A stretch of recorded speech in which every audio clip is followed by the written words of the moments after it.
Let's get it. 580 Sports Talk is live and direct on a Friday. We've made it to the end of the week, and your reward is 3 hours of sports talk on the sports voice of Kansas, 580 WIBW, FM 104.9, online at 580WIBW.com, and on our streaming video channels, 580 Sports Talk on YouTube, WIBW News on Facebook. However, wherever, whenever you're tuning into the program today, thank you so much for being a part of 580 Sports Talk. My name is Dan Lucero. Spencer Dupuis will be in the 4 o'clock hour. Brendan Dworzynski is on vacation.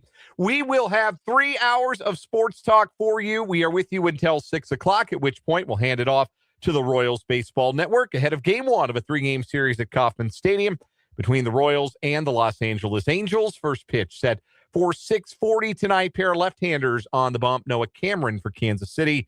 Yusei Kikuchi for the Halos. Again, 6:40 first pitch, 6 o'clock pregame coverage here on 580 WIBW and FM 104.9. It was kind of nice to have a day off of thinking about the Royals, given their struggles early on in their 2026 season. But yesterday was all about the first round of the NFL draft, and the newest members of the Kansas City Chiefs are former LSU cornerback Mansoor Delane, selected with the 6th overall pick after the Chiefs traded a 3rd and a 5th round selection to move up 3 spots in the first round, and Peter Woods, defensive tackle formerly of Clemson, with the number 29 pick that the Chiefs received from the Rams in the Trent McDuffie trade.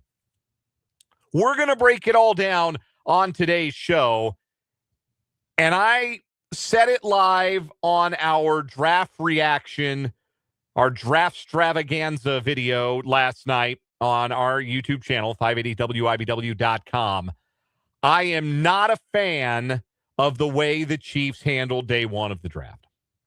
It doesn't mean I'm not big on the talent level of the players selected. I just don't like the process. I don't like, on paper, the process, and I feel as though there was an opportunity cost for the Chiefs in how they decided to handle the draft in their picks last night. And that's not a knock on, because you kind of hate being critical of a draft pick, right? Because that's a dream come true for 32 young men last night, learning their, 31 young men and Akeem Mesidor, who's old enough to rent a car. But other than him, 31 young men last night achieving a dream of hearing their name called and being selected in the NFL draft. And by all appearances and accounts, Mansoor Delane and Peter Woods are high-character individuals. I enjoyed hearing Delane speak to the media last night. I enjoyed his immediate post-selection interview on ESPN. So I don't like being down on a pick on a personal level. So I always want to make clear, like, I have no problem with the people that the Chiefs have brought in to their organization. I just don't think the draft was handled as well as it should have been by Brett Veach. And I do not think this was the path that Brett Veach and the Chiefs should have walked down. And I will explain why as we go along. We'll get an alternative perspective on that today from our Chiefs insider, Matt Derrick of ChiefsDigest.com. If you were listening yesterday, you know Matt was early on the prediction that the Chiefs were going to move up to number 6, make that trade with the Cleveland Browns. So we'll get Matt's intel, his thoughts on how the Chiefs came out of day 1 of the draft and what they might do looking ahead. Only one day 2 pick for the Chiefs now after they traded the 3rd round pick, number 74 overall. So only one selection on the docket for the Chiefs as it currently stands. It'll come early in the night, number 40 overall in the 2nd round. How will the Chiefs approach that? And how they'll approach day 3 of the draft with the 4th round pick that they still hold, 2 5th-rounders, and a 6th round pick still in the hip pocket of Brett Veach. Lots of Chiefs draft talk, lots of NFL draft talk. We'll look around the AFC West, how they came out today. We'll talk about how other AFC contenders, NFC contenders might have come out today. Or yesterday, I should say, how they might come out today. Some teams, like the Broncos, didn't pick yesterday. The Bills kept trading back. They didn't pick. So we'll take a look around the draft a little bit. The picks that were good, the picks that were bad, and the picks that were Ty Simpson to the Rams at number 13 overall, which frankly deserves its own category as one I think that has a chance to go down in draft history as an all-time screw-up. Sometimes you just know, right? Sometimes you see a draft pick and you just know, oh, that one's got a chance to be one we remember forever and not in a good way. Ty Simpson to the Rams at number 13 is instantly one of those. So lots of NFL draft reaction and a look ahead to days 2 and 3 from a Chiefs perspective on the program today. We'll also hear a little bit of what Andy Reid and Brett Veach had to say to the media late last night in case you didn't stay up for their press conference after round 1, a swift moving round 1 of the NFL draft. It ended just after 10 o'clock Central Time last night. That's a brisk pace for a television show that very often runs about as long as like the Oscars or the Grammys. 3 hours, tight for time. Good change for Roger Goodell, shortening the on-the-clock time to just 8 minutes. I know people didn't like it because the spoilers on social media were like 2 picks ahead of what was being shown on TV. Real easy solution for that one, guys. Don't look at your social media if you don't want your pick spoiled. I don't know. That seems like a really easy thing to correct on your own behalf. So, lots of draft on the program today. A little bit of Royals towards the end. We'll look ahead to their weekend series with the Angels. We've also got all our typical Friday shenanigans. We got our 580 Sports Talk headlines, including a playoff roundup. We'll crown a weekly champion on What Is Wrong With You. We got On Second Thought. We got Change My Mind. All that good stuff on the show today. And your interaction on the program. Really want to hear from you as we go along on 580 Sports Talk. 2 ways you can directly interact with the show. One is to text the program, 785-272-9429. That is 785-272-9429. You can also interact with us on our YouTube channel. If you're watching the show live today on our 580 Sports Talk YouTube channel, we are live on YouTube every time we are live on the radio. So if you're hearing us on YouTube, go ahead and hop in that live chat. Say hello. Introduce yourself. Interact amongst yourselves and with your hosts as we go along on the show today. 580 Sports Talk, again, the name of the YouTube channel. See Andrew, Mark H., Tyler, Paul, Christopher up in the chat today. Appreciate each and every one of you and look forward to hearing from you, interacting with you as we go along throughout today's show. Let's go ahead and get into it. But before we do that, I almost forgot. Win 1K a day sweepstakes here on 580 WIBW. We're giving away $1,000 each day. Shame on me for forgetting that we have $1,000 that we're giving away from 580WIBW.com today. And you can register for your chance to win by texting the keyword each hour to 785-272-9429. And the keyword for this 3 o'clock hour, meaning if you text this word after 4 o'clock, you will not be registered. You'll have to listen for the new keyword. This keyword is only good until 4 o'clock Central Time. Do not text this keyword at 4:15. You will not be registered. But you have 45 minutes to text this word to 785-272-9429. And the word is small. Small. S-M-A-L-L. Small. Small is the keyword. S-M-A-L-L. Text small to 785-272-9429.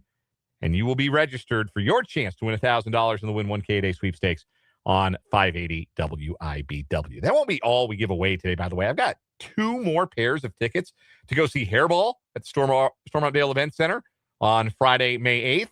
So we're going to send 2 people with 2 pairs of tickets to go see that show. And I might have a Royals pair of tickets for Sunday in my hip pocket to give away as well. So be listening for your cues to call throughout the show And, of course, be listening for the keywords to text to 785-272-9429. All right, Mansoor, Delane, and Peter Woods are your newest Kansas City Chiefs. And let's start with the 6th overall pick, which the Chiefs acquired by swapping a 3rd-round pick and a 5th-round pick for the privilege of moving up 3 spots to acquire the best cornerback in this draft, LSU cornerback Mansoor Delane. And there is but so upset you can be about getting the best player on the board at a position of need. We all agreed cornerback was a position that the Chiefs had to come away with a day one starter from this draft. We all agreed on that. 3 positions we've kind of all identified as the most dire positions of need for the Chiefs: edge, wide receiver, cornerback. It's not that they don't have other spots that they can add to, but those are the big 3. And they had to come away with starters, I believe, at least edge and cornerback. And Mansoor Delane is the best cornerback on the board. There was no question about that. There was not a close second. The only player that you would have said was a close second to Delane was Jermod McCoy out of Tennessee, but his knee injury made him much more of a question mark. Mansoor Delane makes you feel a lot better about the cornerback position for the Chiefs moving forward. You push everybody down the depth chart. You're asking less from second-year Noel Williams, who flashed in his first year, but that was it. It was just flashes, and it wasn't full-time play. Now you're asking less of him. You're asking less of Christian Fulton, who had some flashes himself late in the season, but that was the only time he was on the field because he was hurt all year. And then when he did get healthy, he wasn't trusted to play until the Chiefs were really left with no other choice but to play him. You ask less of Kader Kohou, who's been a solid NFL player at times, but is coming off of his own knee injury. You ask less of Kaiir Elam, who I'm not even sure is going to make the team, if we're being honest. You ask less of Kevin Knowles. You ask less of any other corner who's going to come into camp with a chance to win the job. You feel better about your cornerback depth with a player like Delane, who will come in and be a day one starter in a scheme that he fits as a physical press man cover corner. I enjoyed hearing Delane talk last night. Seems like a high character kid. Seems like Chiefs fans are really going to like him. So my criticism of how the Chiefs handled last night is not rooted in criticism of Mansoor Delane. There are scenarios in which the Chiefs could have ended up with Delane last night, and I would have stood on my couch and given a standing ovation. But that wasn't one of them last night. I don't think that Mansoor Delane is of the caliber of other cornerbacks who have gone in the top 10 in the first round in recent years. I don't think he's a Patrick Surtain level player. I don't think he's a Derek Stingley level prospect. Even the national writer who I found who loved Mansoor Delane the most, Mike Tanier, who's covered the NFL for a bunch of different outlets for a really long time, and said Delane was the best prospect in the entire draft. Even that opinion came with this caveat. He wrote, he's probably a notch below Derek Stingley as a prospect. So he's not Stingley. He's not Sauce Gardner. He's not Patrick Surtain. He's not that guy. And I don't think that player is worth a first-round pick and a third-round pick and a fifth-round pick. And the fifth-round pick, you can say, okay, fine, whatever. That is kind of a whatever pick. But with as many holes as the Chiefs have on their roster, as much as they need young talent, young juice at a lot of different positions, I would have held that top 75 pick and tried to find somebody who could help me and not spend it to move up 3 spots to get a guy you might have gotten at 9. And I know the Chiefs made the move because they didn't think they were going to get him at 9. They were pretty certain that he wasn't going to get past either Washington or New Orleans. New Orleans has lost 2 starting cornerbacks in the last 2 years. Brett Veach certainly believed he wasn't going to get this player at 9, so he moved up 3 spots to target this player. I don't think he's worth the trade up, and I don't think he's a more valuable player than a top-end pass rusher would have been. And I think Ruben Bain is that player, and I couldn't believe he fell to number 15 last night. That's one of the best picks of the entire draft. The Buccaneers, who needed edge rush help, just had Reuben Bain, who I think is the most complete pass rusher in the draft. Like, Arvell Reese's versatility is excellent. And David Bailey might be a better pure pass rusher. But when you're talking about complete DN prospect with the game-wrecking pass rush capability on day one, that was Reuben Bain. That was Reuben Bain. And that was a more valuable player to select with a top 10 pick than the best cornerback in the draft. And the other reason I say that is I really like the cornerback group that's still on the board as day 2 of the draft starts tonight. I mentioned Jermod McCoy, top 10 traits, obviously a knee injury concern. He's still out there. Colton Hood, a lot of people thought the Chiefs might take him at 29, still on the board. Avion Terrell, late first-round pick in pretty much everybody's mock drafts, still on the board. Brandon Cisse, freaky athlete from South Carolina, still on the board. I think any one of those guys could have been day 1 starters too and really helped the Chiefs' cornerback room. I like the Peter Woods pick at number 29. Let me interject and say that. I think Woods has as much upside as any player who was on the board at number 29 and would much rather have taken Woods as an interior defensive lineman than any of the edges that are still on the board right now. None of the other edges in this draft excite me with their ceiling. That doesn't mean I don't think they can be good players. I just don't think there's a star. I don't think there's the potential for stardom for Gabe Hawkes or TJ Parker or R. Mason Thomas. I think they'd be good players. I think they'd be helpful players. But there is star potential for Woods, given his tools, given his pedigree. The question is, if he's got the potential to be a star, then why didn't he produce like a star in college? And that's the riddle for Joe Cullen to solve and for Steve Spagnuolo to solve. I'm fascinated to see how Spags uses Peter Woods and where he lines him up and how often he gets to line up next to Chris Jones on pass rush situations. That could be a lot of fun. But I like the pick of Peter Woods at number 29. Honest to goodness. If you were trying to add pass rush help at that stage in the draft, that was the best guy to pick. But consider the 2 following scenarios. The one scenario is what the Chiefs ended up with. Mansoor, Delane, and Peter Woods. In scenario number 2, Reuben Bain, cornerback of choice, and you keep your 3rd-round pick, and you keep your 5th-round pick, and now you have the opportunity maybe to move up from 40 tonight or move up from 74 and get even further into the 3rd round. I don't think that's much of a debate. I'd much rather have the draft capital and a better edge rusher and a slightly lesser corner, if that's what you want to say about that cornerback class. And that is where I have the problem with how the Chiefs handled the draft last night. It is an opportunity cost to have passed up a chance to find a truly elite edge rusher. Here's a trivia question for you. When's the last time the Chiefs had one of those? How far back do you have to go? Like, it's a little different because they were running a different scheme under Bob Sutton. But, like, Justin Houston's the last guy. Tomahawley was a very good player, too. But Justin Houston's the last time the Chiefs have had an elite rusher off the edge. Dee Ford had one good year. Frank Clark topped out at very good as a Chief. George Karlaftis has topped out at pretty good. And that might be his ceiling. Reuben Bain has a chance to be elite.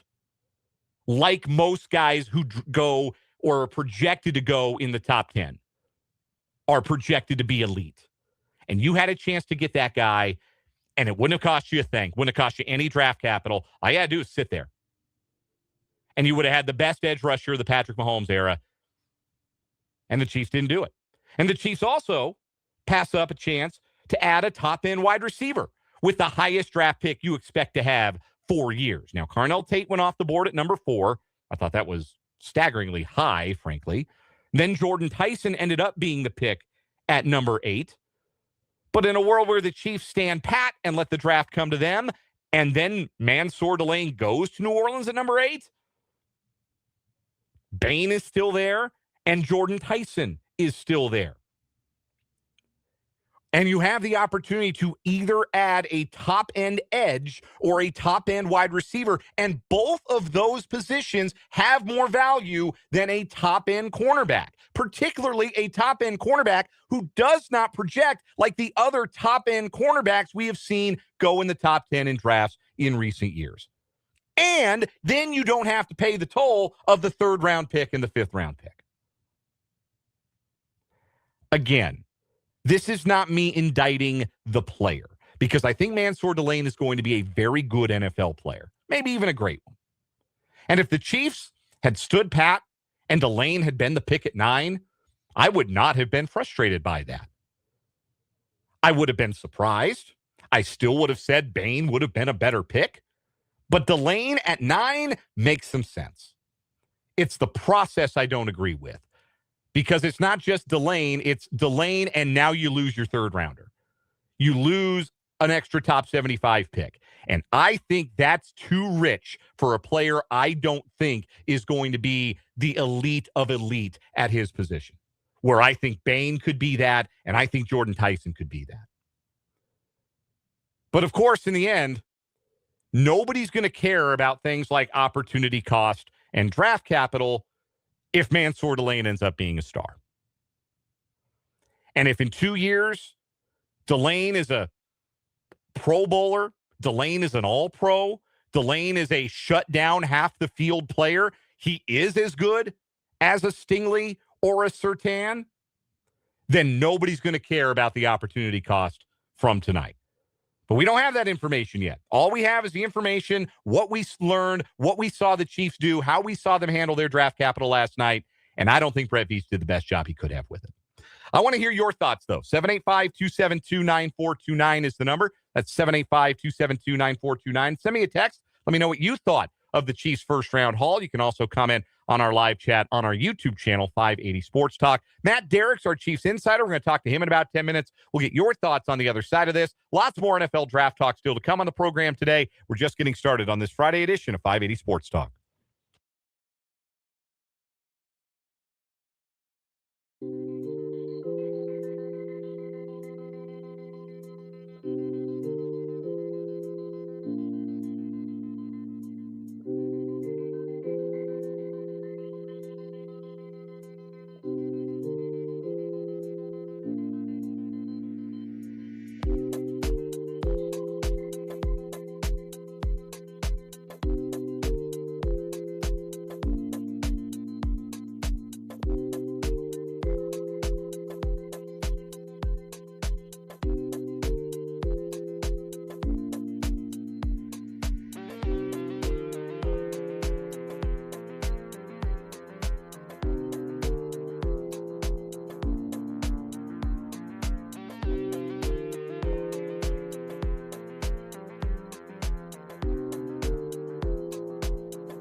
3:31 on 580 Sports Talk. We're just getting underway on this Friday edition of the program.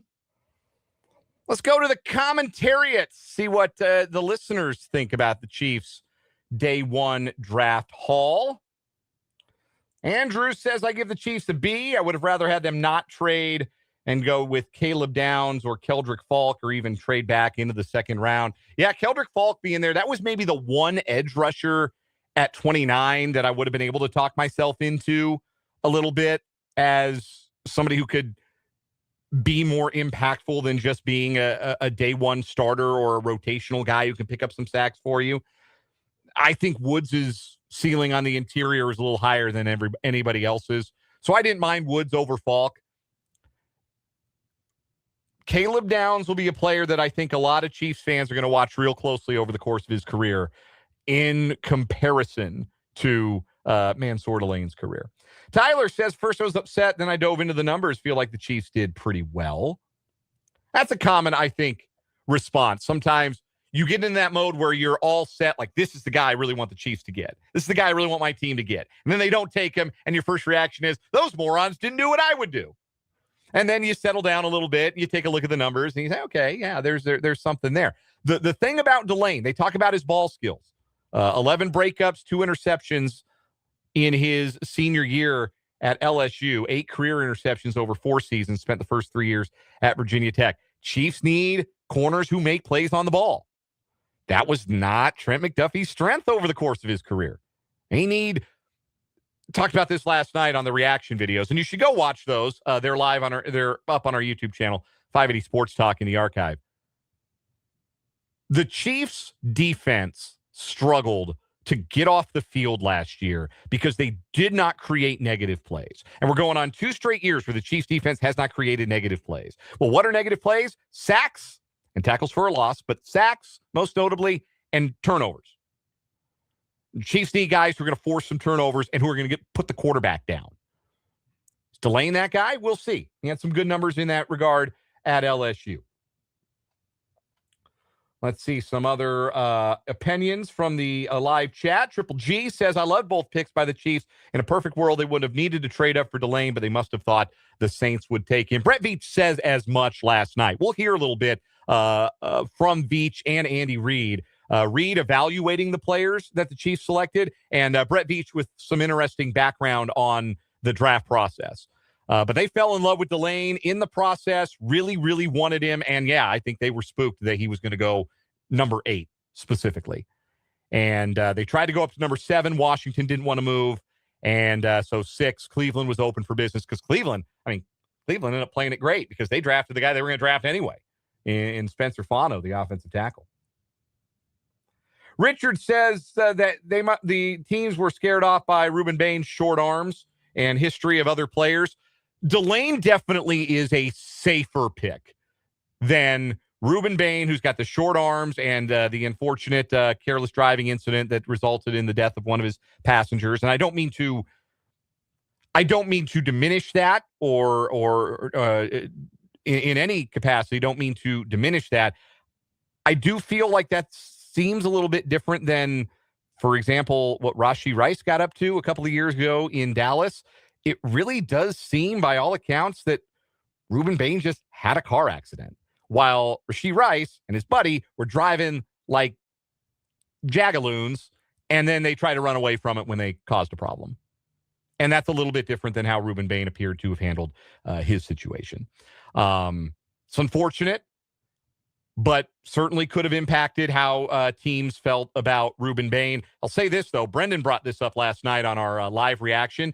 Jason Light is the Buccaneers general manager, and he's famous for just cutting off interviews with guys he gets bad vibes from. Like, he won't even finish interviews with guys he thinks present character problems. They drafted Ruben Bain. So the Buccaneers are pretty serious about that kind of stuff. Much more serious than the Chiefs have proven to be over the years. And they were fine with taking Ruben Bain. So if you were spooked by his short arms, I don't think that's an issue. He had short arms in college, and he dominated. Jordan Tyson's injury history maybe scared him off. Mansoor Delane doesn't have any of that. He's plug and play. He's a scheme fit. Day one, he's in the starting lineup, and C. Spagnuolo's fired up. Paul in the live chat, not disappointed with the results. Thought the price was steep. The guys who were or would have been available at 9 all could have helped Kansas City for no cost. That's about how I feel about it. Like the frustration for me is I don't think that it was worth it to move up for Delane. If he'd been there at 9, great. If he wasn't there at 9, cool. You get Tyson or Bain. And I think that the positional value there is higher anyway. And then you can go corner at the end of the draft. I'm surprised there are so many corners still out there. A lot of mock draft folks, and look, every mock draft was a train wreck. Jeremiah Love going number 3 blew up every single mock draft in the world. But I think a lot of mock draft experts, so to speak, thought that there would be a cornerback run late in the first round. Instead, there wasn't really a run on anything. It was just all over the place in the first round. So I think there are a lot of quality corners still out there. And I think even at 40, the Chiefs could have gotten a day one starter at corner the way the draft board fell. Quickly, though, speaking of mock drafts, the winner of the 2026 580 Sports Talk mock draft contest is your pal Dan. I did it. I'm the winner with 8 points. Remember, you get 2 points for pick and team in the right spot, and 1 point if you get the player in the right spot, 1 point if you get the player to the right team. And Brendan and Spencer each ended up with 5 total points. We all got 2 points for Mendoza. Spencer and I got 2 points for David Bailey, number 2 to the Jets. Brendan and I got 2 points for Vega Ione, number 14 to Baltimore. Brendan got 1 point for Omar Cooper to the Jets. Had that happening at 16. Spencer got 1 point for Mansoor Delane to the Chiefs. He was on it. Got to tip your cap. I got 2 additional points for Jadarian Price going to the Seahawks with the number 32 overall pick. What can I say? I know my favorite team. So I am the winner of the mock draft contest. Congratulations to me. We'll take a break. When we come back, Matt Derrick of ChiefsDigest.com.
We go to Kansas City for our Chiefs insider, Matt Derrick of ChiefsDigest.com. He joins us every Monday at this time on the Fleming Place Wine and Spirits Hotline. Again, you can check out all of Matt's work at ChiefsDigest.com and find him all across all matter of social media. Just search his name, Matt Derrick. Matt, you were just hearing from Clark Hunt and the newest member of the Chiefs Hall of Fame, Derek Johnson. How about DJ going into the Hall of Fame? Yeah, that's pretty cool, and that's honestly, I mean, I guess the first guy that I ever covered that's going into the Chiefs Hall of Fame, not just watching from a distance. So that was pretty cool. DJ looks like he could absolutely go out and pick up maybe half dozen tackles. That dude is still in shape, but he was really appreciative. I mean, obviously, you could just tell how much it meant a lot to him, and and he obviously played for Andy Reid, and Andy Reid was there at the press conference today to support him. That was pretty cool. And asking Clark Hunt about the call, he usually really enjoys talking to these guys and making the call to let them know they're going in the Hall of Fame. He was supposed to call him and just happened to run into him at a luncheon in Austin, Texas, and got to tell him in person, which he says doesn't really happen. So he thought that was really, really cool. It's obviously been a busy 24 hours. Will continue to be a busy time at One Arrowhead Drive with the NFL Draft and two new members of the Kansas City Chiefs after last night, Mansoor, Delane, and Peter Woods. I want to start with your reaction first to the Delane selection. I know you weren't surprised the Chiefs moved up. In fact, you called it yesterday. You thought the Chiefs were going to move up 2-6. You had a gut feeling that they wanted to get ahead of Washington and New Orleans, and that made a lot of sense on paper. I was a little surprised Delane was the pick. What was your reaction? I was a little surprised. I mean, I'll admit, I mean, he was kind of the third guy on the outside looking into me. I mean, that's kind of a sleeper pick is what I called him. Although in my full first round pick, the last draft that I did on Wednesday night, I had him going to the Chiefs at 9, just mostly because I thought that Bain and Tyson were going to be off the board and going somewhere else. I thought this might be the Brett Veach's worst nightmare, and instead it was his best dream was that they were going to be able to get Delane. I thought that in retrospect, especially hearing from Brett Veach last night, going into the draft, I thought the only thing that made me really think that Delane was a possibility is that you just heard nothing about him. And obviously, Brett Veach, you saw the press conference last night, was really proud of the fact that he'd given everybody the misdirect, that everybody thought it was going to be Bain, it was going to be Jordan Tyson. He was particularly amused that anybody thought it was going to be an offensive tackle. There was a lot of subterfuge going around, and the fact there was no buzz around Delane was the one thing that made me think it could be. But I was still surprised that he was the guy. What do you think Delane's ceiling is? Because I'm not sure that he's a prospect on the level of a Patrick Surtain or a Derek Stingley or a Sauce Gardner, just to name a couple of guys who've been all pro level players and top 10 picks at corner. Am I underrating the player, or what do you think the Chiefs, why do you think the Chiefs are such believers in his ceiling? Maybe is the better way to ask the question. Yeah, it's a good question, and I agree with you. I don't think that he's in that ballpark, but is his ceiling the guy that he's replacing, Trent McDuffie? Yeah, I think that is his ceiling, and maybe he can exceed it. They're both very similar in that they're smaller stature guys. Granted, he's about an inch taller than McDuffie. He's about 5'11". The McDuffie's 5'10".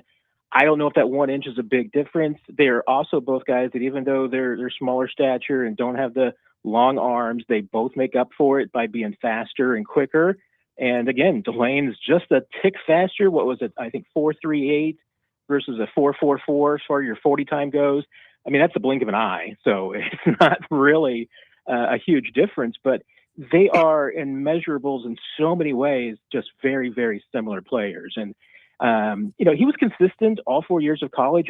He's not one of these guys that just popped up, senior year. He was pretty close to being the same really good player year in and year out between the 3 years at Virginia Tech and then moving to the SEC. And that may be even the most impressive part of the whole thing is that he goes from Virginia Tech and goes into the SEC and didn't miss a beat. I mean, he was just the same, once again, maybe just getting a touch better. Our guest is Matt Derrick from ChiefsDigest.com. He's our Chiefs insider here on 580 Sports Talk and joins us on the Fleming Place Wine and Spirits hotline every Friday at this time. Peter Woods, defensive tackle out of Clemson, the number 29 overall pick. The Chiefs stand pat at 29 and take Woods, who entered the 2025 college football season as a guy a lot of people thought could go in the top 5, maybe the top 10 of the draft. The talent level, the athleticism, not in question. The level of production in college is what led him to drop down draft boards. What leads the Chiefs to believe that they can get that level of production out of him as a pro? Yeah, and you mentioned that. I thought it was notable that when we're talking about Delane and the Chiefs, last night, Brett Veach talking about how it was about a month ago that they decided he was the guy that they wanted to pursue. It's a different situation, but to your point, Clark Hunt was just telling us about how, hey, Brett Veach has been enamored with Peter Woods for a couple of years. And you're right. I mean, before his last year in college at Clemson, I mean, he did look like a guy who could be a top 5 pick. And his production suffered this year. That's what kind of drove him off. If you look at the scouting reports and what people say about him, I mean, some of the talk is really just about the fact that the second half of the season, last quarter of the season wasn't very good. Clemson wasn't very good. There was a lot of disappointment there. I think you saw that kind of tailing off. Clemson used him differently this past year than they did in 2025 or 2024. And that's probably another reason why his numbers dropped off. They used him in a very versatile way in 2024. It moved him across the board. He played a lot of edge rusher. This past season, they kind of locked him in inside, and he played a lot more nose tackle. And that's not really his game or his strength. He's more of a Chris Jones type that's, going to be lined up over the outside of the guard, not really lined up straight on over the center. And I think that, hey, getting him back to what he's good at, you should see him rebound. And, hey, if the production that dropped off his senior year was simply the fact that was a Clemson team that thought they were going to be a playoff team and thought they could be good, everybody on that team kind of dropped off. And I think they all have the kind of same malaise. There was a lot of Clemson guys projected to go in the first round, and they all seemed to drop. And I think that just that being a bad year for the team affected all of them. What will Woods' presence allow Spags to do with the front four? Because now they've got a four-man tackle rotation they feel pretty good about with the addition of Khyiris Tonga, obviously Chris Jones. You got Omar Norman Lott, second-round pick last year, coming back from the ACL. Still some big questions at edge, but of course, we've seen Chris Jones line up at edge, and you mentioned that Peter Woods played some snaps at the edge, more so in his sophomore year than his junior year. What do you think the optimal, maybe pass rush rotation at least, looks like for Steve Spagnuolo with the current talent on hand? Yeah, that's a really good question. And I think, one is that it's simply the longer your rotation is, the less snaps that you can get these guys to play and the more that they can put into the snaps that they have. And, that's what we've seen with some of these teams. Look at the last 2 Super Bowl champs. The Seahawks and the Eagles were both built that way. A lot of depth on the defensive line, especially on the interior, so they could keep coming at you in waves. Seattle kind of won a Super Bowl that way. The Eagles absolutely dominated the Chiefs on the defensive line, and a big part of that was the interior. And there's no doubt, in that Super Bowl, the Eagles were better on both sides of the football, and the defensive line was a big part of it. The Chiefs weren't good enough defensive line-wise. The Eagles were the superior team with their defensive line. And I think you're seeing Brett Veach kind of doubling down on that and saying, wait a minute, if this defense is going to be competitive, it's got to win at the line of scrimmage. So now you've got a deeper rotation. These guys, you don't have to have Chris Jones playing 70% of the snaps. Omar Norman Lott is not even a 50% guy coming back from the knee injury. Remember, he's never played more than 300 snaps in college in a season. So, you need probably limit his work. You can give all of these guys, a rotation. And then you think about the biggest downs, the big plays, third down, passing downs. You got Chris Jones on the outside. You can have Peter Woods on the inside. You can have anybody else. I mean, you can have Omar Norman Lott out there. You can have Tonga out there. You got some choices as far as what you do next to those guys. You can bring in Karlaftis. I mean, on the opposite Chris, you're going to have a lot of options. So that's one thing that I don't think that the Chiefs have had the last couple of years. They have generally, had maybe 3 or 4 guys that they really like on the defensive line, and then it's been a crapshoot, and it's been resulted in the stats. I mean, this team's had 33 sacks the last 2 seasons. That's not good enough. A couple more questions for Matt Derrick of ChiefsDigest.com, our Chiefs insider here on 580 Sports Talk. Chiefs have just one pick tonight, number 40 overall, early in round 2. What is the best case scenario as far as how the board could fall for the Chiefs tonight? What do you think they will address with that 40th pick? Yeah, assuming they sit pat, which I assume that they will unless something changes, because they've already given up 2 picks to make the move up to 6, and, including that 5th rounder. I'm not sure they really have a whole lot more value left to give up without really sacrificing this year's draft. So I'm assuming that they'll stand pat at 40. Best case scenario is that, you got 2 premium positions that you'd still like to address, and defensive end and wide receiver. If a player falls to that position, like if you're interested in a Zion Young, if you like a Denzel Boston, and one or both of those guys are available at 40, great. If it's another player, which it certainly could be, as long as the guy that you like is there at 40 at one of those 2 positions, I think you're happy if you're Brett Veach. I think it would probably be too early to start speculating with the tight end, but I'm also not sold that the Chiefs are not going to have a selection in the 3rd round. Right now it looks like they will have 2 third-round picks next year. You could use one of those to get back into this year's 3rd round. They're going to have an extra 4th next year too, probably from the compensation picks. So they do have at least one maybe chip to play from 2027 that could get them back into the back end of this year's 3rd round. That was about to be my follow-up question. Do you think 40 is the only pick they'll make today? And if they do try to get back into the 3rd round eventually, what position would you assume that was for? The position will probably make the most sense would be if they go wide receiver or another position even at 40 and still need an edge rusher. Brett Veach had told us that he thought that the edge rushing pool went deep enough into the 3rd round. They even, but the 12 to 14 edge rushers that they had in for 30 visits, there's some guys with some 4th and 5th round grades. So they've kicked the tires on a lot of guys there. So I think that if they had, I think it's a much more likely outcome that they would probably find the edge that they like later than a receiver. Although, again, there's a handful of receivers I know, like a Kevin Coleman from Missouri, they've been interested in.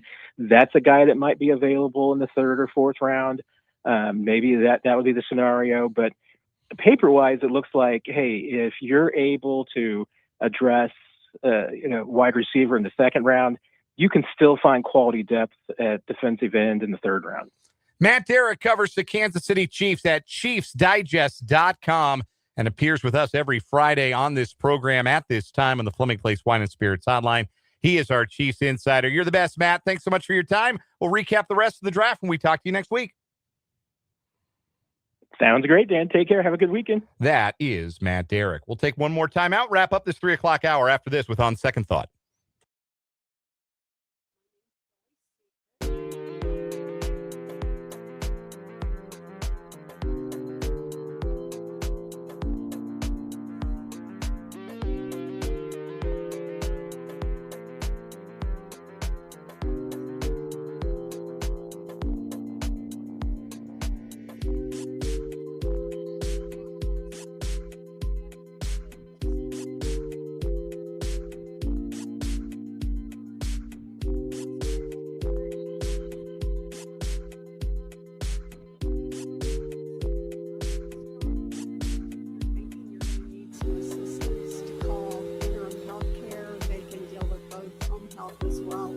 Hospice, and they're a great support group for you. Always there when you need care.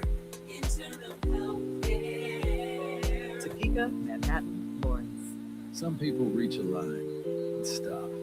Some hit a wall and turn around. Then there are the ones who cross the line, climb the wall, face obstacles, and turn them to their advantage.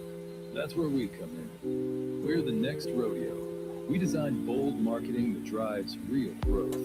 A creative partner for businesses ready to push forward beyond what's expected. The Next Rodeo. Learn more at thenextrodeo.com. You smell that? Spring. Hibernation's over. It's time to run it. Run it till the grass becomes a lawn, and then hedges duck and cover. Then run it again. Steel. Get Get up to $50 off AK battery tool sets. Offer valid for limited time only at participating dealers while supplies last. WIBW Topeka.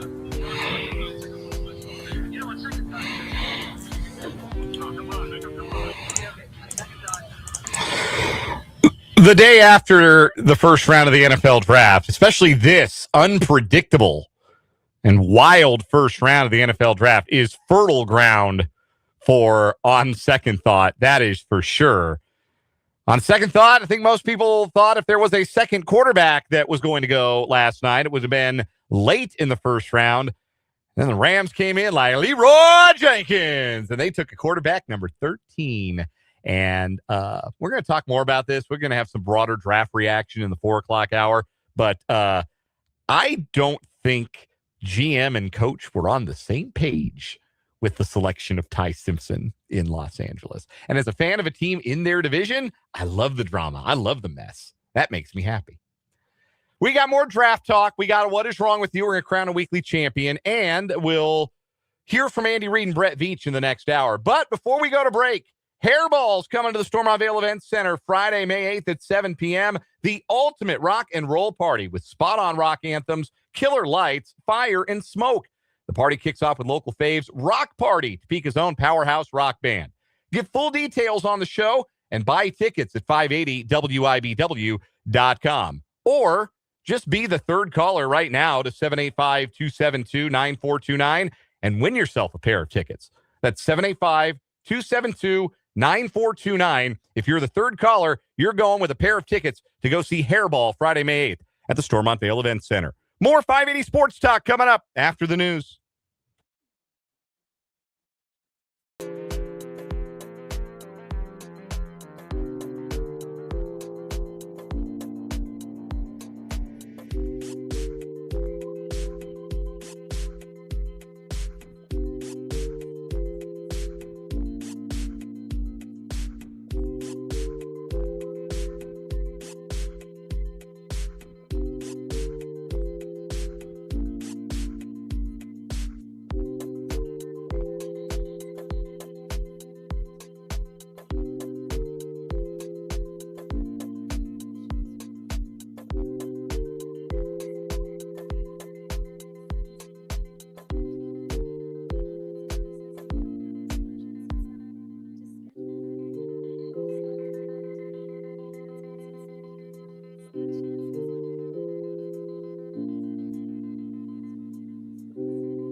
wind 5 to 10 miles an hour. 47 tonight. Daytime highs approaching 74 tomorrow. Temps above average Sunday and Monday with highs from the low 70s to the mid 70s. Showers likely Sunday, slight chance for storms on Monday. I'm staff meteorologist Ray Miller. Right now, it's 71 degrees. The Voice of Kansas, online at 580wibw.com.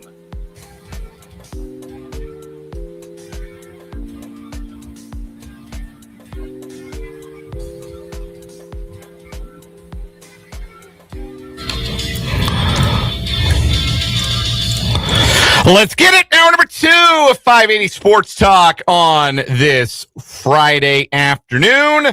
Thanks so much for being with us on the Sports Voice of Kansas, 580 WIBW FM 104.9, online at 580wibw.com, and in living color on our YouTube channel, 580 Sports Talk, and our Facebook page, WIBW News. Dan Lucero, Spencer Dupuis with you until 6 o'clock. At which point, we'll break off for some Royals baseball. The Royals and the Angels open a 3-game series at Kauffman Stadium tonight, a 6:40 first pitch. Pair of lefties on the bump for both teams. It's Noah Cameron for the Royals. It's Yusei Kikuchi. And I say hello for the Los Angeles Angels of Anaheim of Orange County. Again, pregame coverage at 6 o'clock right here from the Royals Baseball Network on 580 WIBW and FM 104.9. Local ties there, too. Angel Ryan Zephyr-John. Yes, I would imagine there are some folks from around here going to be making tracks to the K over the next 3 days to see Seaman High School product Ryan Zephyr-John, as he has become an entrenched member over the past 2 years of that Halo bullpen. Zephyr-John, I believe, pitched in their most recent game, in fact, but they had a day off. Bumpy start to the year for Zephyr-John, ERA-wise, but he's had some bad luck. Almost all of his base runners are scoring, which typically that's the kind of thing that balances itself out. He's still missing bats, 14 strikeouts in 11 2/3 innings, so hopefully a bounce back is imminent. He has yet to allow a home run, so it's a lot of batted ball luck, keeping the ball in the ballpark. And missing bats. So doing two of the things you like to see a reliever do, and hopefully continues his success, and hopefully for the Royals' sake, pitches some scoreless innings in games that the Royals are already winning by like 8 runs. Yeah. for the sake of the Royals, I think that would be the outcome that makes the locals here happy as far as Ryan Zephyr-John goes. But yeah, that's how we'll bill it. Ryan Zephyr-John and the Angels take on the Kansas City Royals this weekend. Again, 6 o'clock pregame, 6:40 first pitch tonight on 580 WIBW. We'll talk a little bit more about that later on in the show. Lots more draft talk to get to. Later on this hour, we're going to hear from Andy Reid and Brett Veach, both of whom had some very interesting things to say last night. Andy Reid talking about the players, the skill sets, the evaluation, and Brett Veach basically laying out the entire process of the draft and why the Chiefs made the move up that they did, 3 spots, to go and get Mansoor Delane, the cornerback from LSU, with their first pick of 2 last night. Peter Woods, the interior defensive lineman from Clemson, was the pick at number 29. We'll have some broader NFL draft round 1 reaction coming up this hour. Coming up at the 5 o'clock hour, we'll look ahead to tonight and what the Chiefs' day 2 and 3 draft strategy might look like, and what the best case scenario for us would be for the Chiefs at number 40. We want to hear from you on the program today. 785-272-9429. That's 785-272-9429. You can also interact with us in the live chat on our YouTube channel. 580 Sports Talk is the name of the channel. That is 580 Sports Talk on YouTube. Go subscribe to the channel. We added some new ones last night during the NFL Draft Stravaganza, which we appreciate. And speaking of, part number 3, night number 2 of the 2026 NFL Draft Stravaganza is coming your way tonight on the 580 Sports Talk YouTube channel and on our Facebook page, WIBW News. It'll just be a 2-man show tonight. Brendan Wrzinski's on a little holiday, so it'll just be yours truly and Spencer Dupuis at 7 o'clock tonight. We're going to go live. We anticipate the Chiefs. The Royals will be on television at that time. Yes. We anticipate that the Chiefs will also be on television close to that time, making the number 40 overall pick. So we will go live at 7 o'clock. We will react to the Chiefs selection, talk a little bit about what the rest of the draft might look like for the Chiefs. We'll take your questions. We'll have a little fun on a Friday night for a little while on an NFL draft extravaganza video. Once again, that's on our YouTube channel, 580 Sports Talk, 7 o'clock tonight. So hopefully some of you will, grab some dinner between the end of the Sports Talk show, and then that's what we're going to do. And then we'll join you live at 7 o'clock. Pizza on the docket for me tonight. Pizza tonight? Yeah. Pizza night? It ain't delivery. It's DiGiorno's. Hey, listen. That is, to me, top-tier frozen pizza. Yes. That is, to me, top-tier frozen pizza. There are some other frozen pizzas that I also enjoy, other brands that I enjoy. I'm a big proponent of the Screamin' Sicilian. Is pretty strong. But look, DiGiorno has been there for me in good times and in bad. And so it's you and Olivia tonight. It's not just because doing the frozen pizza for one person is now look. No, you know what you do at that point? You get it out of the freezer and you just put it in half. Crack it in half. And then you put one half in the back of the freezer and then you put the other half in the oven. Interesting. See, you always have the or you period put it all in and then it's your lunch for the next day. That's true. You can also do that, but I always end up just eating the whole thing. Like you put the whole frozen pizza in dinner for one. And look, I haven't had dinner for one in some time. It's been a while. I'm glad that is the case. I've but got every now dinner and again, for one next weekend. Like, yeah, sometimes my wife's got to work late, like conferences or whatever. Or sometimes there was one night, probably the most recent time I did this, my wife got real sick.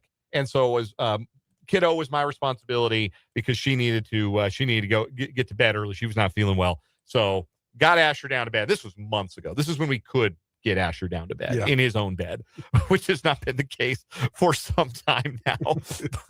But I digress. So I did the after I got him down, I said, all right, well, it's time for me to take care of myself, get some dinner. I put a frozen pizza in the oven. And man, those first like 3-4 slices of a frozen pizza when it's like your dinner, they go so crazy. Yeah. Like, oh my God, this hits like George Foreman in his prime. This is so good. And then you're still a little hungry and you keep eating, and like slices 5 or 6 are like, oh, starting to have a little regret here, starting to feel like maybe I should have stopped at 4. But then you eat 6, you got 2 left. You think, well, it would be wasteful.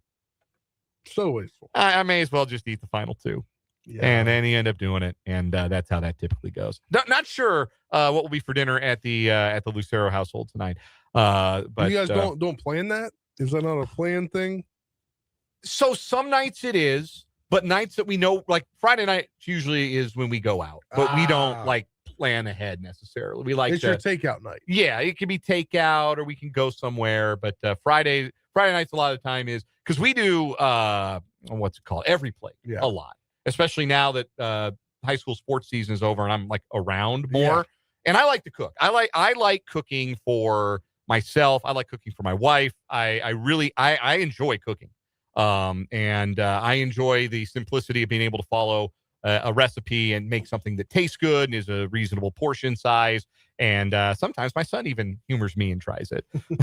The other day, he ate one of the meatballs I made, and I felt 10 feet tall. I thought that was awesome. But anyway, so we do that at least like 3 of the nights, and then we might have something like another dish. We'll do it one night. We'll have the leftovers the next night. But there are nights where, and you know this, is you also, your significant other is a teacher. You know, there are some nights where you got like stuff going on. Yeah. And so those nights are the ones we know, like, this is when we're going to go out. And then usually Friday is just it's a going out kind of night. So we've done the let's schedule meals Sunday through Friday night, and then Saturday, either whatever's left over. Sure. Or we go out. See, and we could probably stand to do a little more of that. And I'm glad that I always like when we do it, but it's when we have something like that, usually it's just something real quick we put in the oven or we put in a crock pot, something like that. The every plate meals definitely they take a little more time, and they lie to you on those recipes. They say prep time 20 minutes, ready in 20 minutes. It take me 20 minutes to chop an onion to my specifications, man. Like 20 minutes is how long it takes me to prep the what's it called? I used to watch Food Network a lot. The mise en place, like the R.I.P. to Anne Burrell. But I used to watch Worst Cooks in America a lot. I was addicted to that show, and that's how I learned some of my cooking terms. It's also how I learned how to biased cuts on like carrots. You cut them diagonal, so you got more like surface area for salt, pepper, oil, sesame seeds, if that's your thing. Anyway, that's how long it takes me to put the mise en place together. Like, never mind, I got to now handle the meat and season the meat and get the meat onto the pan or everything into the oven. 20 minutes, my ass. They lie to you so bad on those. Anyway. When I was a 6-month bachelor, real quick, when I first moved out here, I would just go to the store and get random things. Sure. And then the first week Olivia moved out here, I had already gone to the store, I think, or something. She was like, "What are we having for dinner?" And I was like, "I don't know. I'll make this day. I'll have leftover for this. I'll have that. I'll make pasta one night, and then I'll have it." Now we have to. I gotta coordinate the meals. Yeah. We sit down like Thursday night or Friday night, and before we go to the store, and it's like, what are we eating? What meals are we having? And then we get exactly that at the store. It's good to have discipline. Yes. It's good to have some discipline. Let's talk some draft, shall we, here on 580. Actually, let's get you a keyword for the Win 1K a Day sweepstakes this hour here on 580 Sports Talk. We apologize. We're having a little fun on the program, but we almost forgot to get you a keyword for the hour. Let's bring you the keyword for this hour that you can text to 785-272-9429 for your chance to win $1,000 today from 580 WIBW. This hour's keyword is nice. Nice. Nice. Nice. Nice. Or if you were in France, Nice. Nice. Text the word nice to 785-272-9429. That is how you can get registered this hour to win $1,000 today from 580 WIBW, the Win 1K a Day sweepstakes. Nice. This is where we remind you, double check your texts. Make sure you don't get got on the autocorrect. Make sure you don't accidentally fat finger an extra letter or a wrong letter. We've all been there. This is just a public service announcement. I'm trying to help you. So double check your entries. Nice. Nice. Nice is the keyword this hour. The Win 1K a Day sweepstakes on 580 WIBW. Text nice to 785-272-9429. Round one of the NFL draft is in the books. Obviously, the Chiefs ending up with 2 first-round picks, Mansoor Delane, the corner from LSU, and Peter Woods, defensive tackle from Clemson. I like both players. I don't love the process. I think the first round could have been handled better by the Chiefs, but like I said, nobody's going to care about the process if Mansoor Delane is an all-pro. Nobody's going to care about how they got there, just that they got an all-pro at cornerback. And if he's that kind of player, then I will eat the requisite amount of crow when that arrives. Spencer, how do you feel about the Chiefs draft haul overall? What was your takeaway from how they came out yesterday? Because you were on it. You were the one. Let's give the man his flowers. He accurately predicted the Chiefs were going to take Delane. So you're obviously enthused about that pick and think that was the right move for the Chiefs to make, even if they moved up to do it. So yeah, I think there was. Look, we'll hear from Brett Veach later on. Is it the full presser or is it part of it? It is just mostly just the first part of it. Is it the part where he jokes about OT or no? Offensive tackle? Yes. Okay. There is part of that, yes. So he'll joke about somehow the smoke got out there about the offensive tackle for the Chiefs, which I think is hilarious. It's very funny. But it was very real that the Commanders were in conversations with Mansoor Delane, hometown guy, Maryland guy. Yeah, he's a DMV guy, Silver Spring, right? Yeah. Yeah.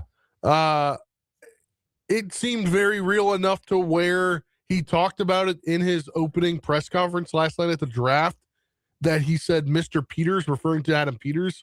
So I don't hate the move.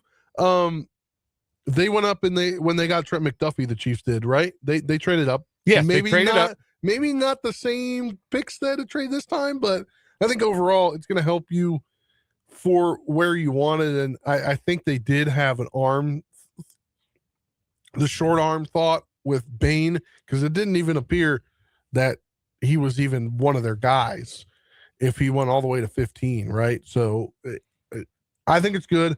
They needed a defensive lineman because Chris Jones is getting old. He's going to be more of a rotational. We've already seen it, right? Where he comes in and out of the game. I think now you're building a defensive line that's going to be intact for the next 3 to 4 years. And you get a guy that can come in and help. And I think it's huge in Peter Woods.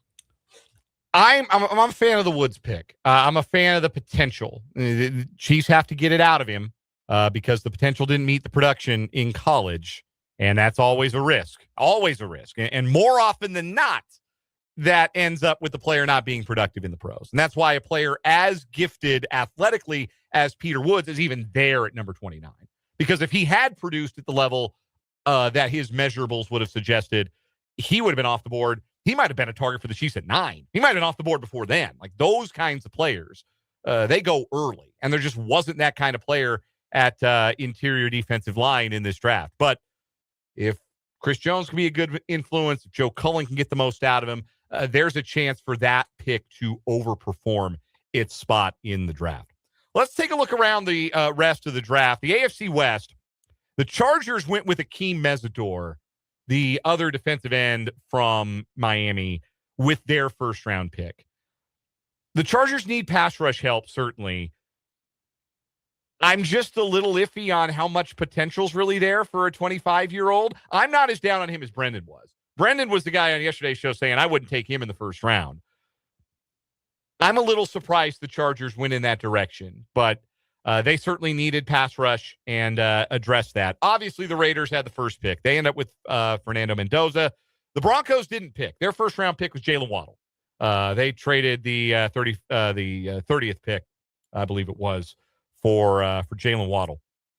And so they did not pick. They'll make their first-round pick or their first pick of the draft at 62 later on tonight. So that's what the AFC West ended up. As far as other AFC contenders, the Bills did not make a pick. They kept trading back. Brandon Beane, one red paper clipping it all the way back into the second round repeatedly. He's got a whole mess of 4th and 5th round picks. And the Bills have done good work early day 3 in recent years. So Brandon Beane is certainly loaded for bear in a portion of the draft where they found plenty of diamonds in the rough. The Ravens took who most people expected they were going to, Vega Ione, the guard out of Penn State.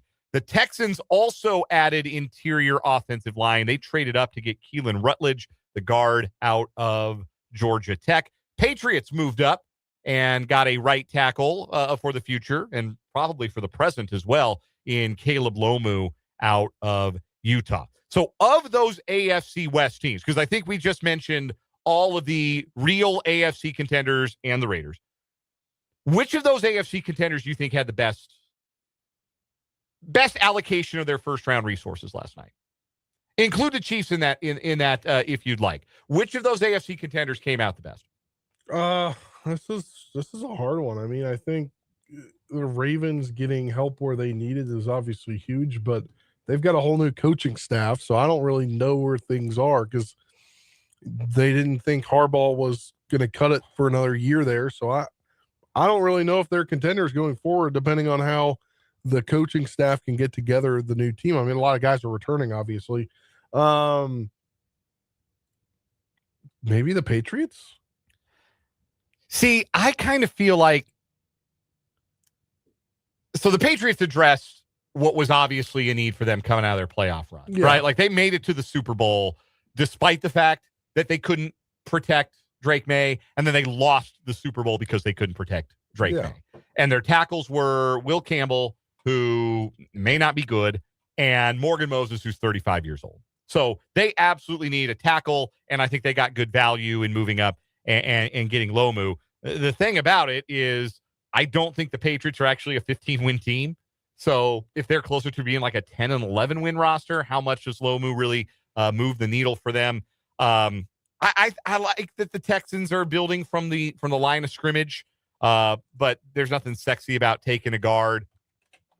I don't love the Mesidor pick for the Chargers. We'll see what the Bills make of all of their, day 2 and day 3 picks they've collected now.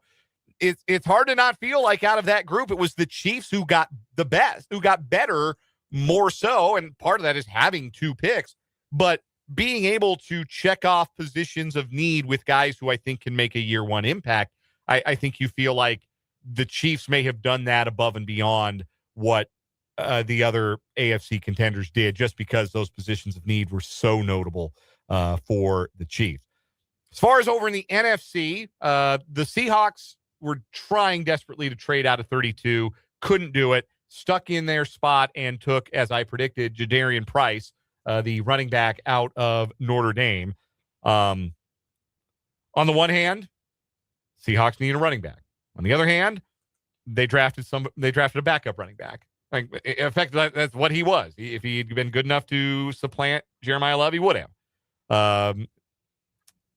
So I don't like everybody's given that like a C or a C minus, and I think I agree with that. But at the same time, the Seahawks need a running back, man. Like it's not optional. They have to have a better player than Emmanuel Wilson taking snaps at running back while they wait for Zach Charbonnet to get healthy.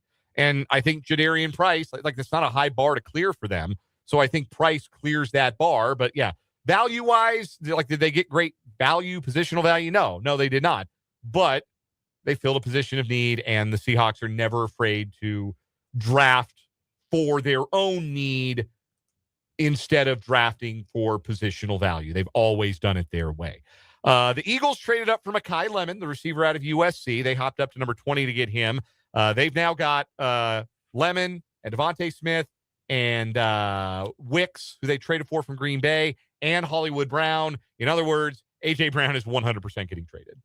Like if it was 99% he was getting traded before, it is now 100% that he's getting traded. We were obviously busy last night, but I saw it this morning and late last night.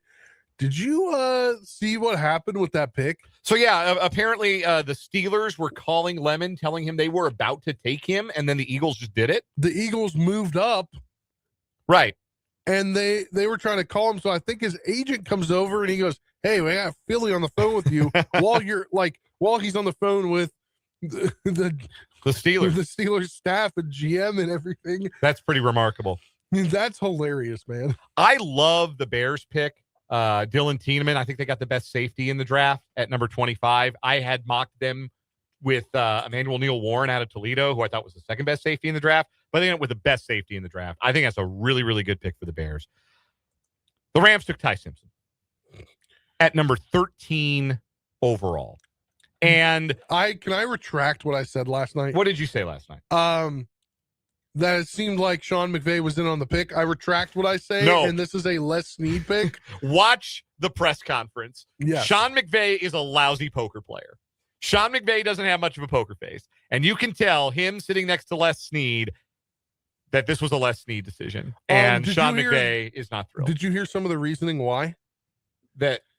So what I think it was Tom Pelissero was reporting this on NFL Network last night or this morning. So Ty Simpson was teeter-tottering on going back to football, going back to college football. Miami offered him like $6 million in NIL. Well, his dad is a coach at Tennessee, some Tennessee school. And he was calling his NFL contacts, and one of his NFL contacts is Rams GM Les Snead. Interesting. And Les Snead apparently, quote, fell in love with him and was doing a favor. This is the shortcoming of the argument. It's the argument that people made in support of the trade up to get Mansoor Delane for the Chiefs. The argument of, look, if it's your guy, do what you have to do to go and get the guy. If you love the guy, draft the guy. But the shortcoming of that argument for the Rams is you are in a Super Bowl window and had a chance to add to the Super Bowl caliber roster meaningfully with a top 15 pick. And you chose instead to draft your quarterback of the future. Now, obviously, that's what the Rams think, that there's going to be a transition at some point between Matthew Stafford, who barely got on the field last year. Remember, there was the health issue that he had. He went into that weird trailer and did the blood spinning and all that weird woo-woo medical stuff just to get on the field. And then he played, like an MVP. How many more years of that Stafford has is an open question. It might only be one more year. It might not even be that. We'll have to see. But obviously the vision for the Rams is that Ty Simpson is their quarterback of the future. But the thing about that is Ty Simpson isn't that good. And he's only been a starter for 1 year of football. 4 years in college, started 1 year, 15 games, and was only good for half of them.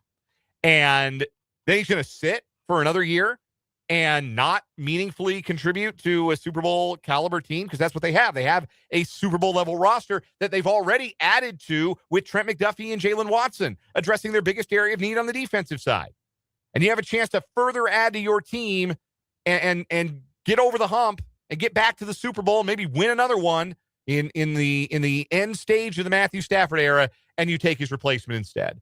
And it would be one thing if that replacement was like the sure shot, like, oh, yeah, this guy is widely viewed as a future starting quarterback in the NFL. Like when the Packers took Aaron Rodgers. The question was not, oh, can Rodgers play? The question was, oh, man, is it really wise to take him when you've already got Brett Favre? When the Packers took Jordan Love was widely regarded as a future starting quarterback in the league. It was a surprise the Packers took him, but there was no question about his ability to be a starting quarterback in the league. There are all kinds of questions about Ty Simpson because we only got 15 games of film and half of them suck. So yeah, it is, like I said, very rare in the draft process do you encounter a pick where you know immediately as it's made, this has a chance to be an all-time, like generational draft mistake. And Ty Simpson to the Rams has a chance to be the all-time draft mistake. Real quick, we have a text from 785 that says, hate to say it, but Dallas won the NFC contender draft. I like Dallas's draft a lot, but that presupposes Dallas is only off-season contenders. Yes, They're only in that the presupposes that Dallas is a contender in the NFC, and I don't think they are, because last I checked, Dak Prescott's still their quarterback, and Brian Schottenheimer's still their head coach. We'll take a timeout here on 580 Sports Talk. When we come back, we're going to crown a weekly champion on What Is Wrong With You.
So what is wrong with you time on 580 Sports Talk? 2 new stories competing today.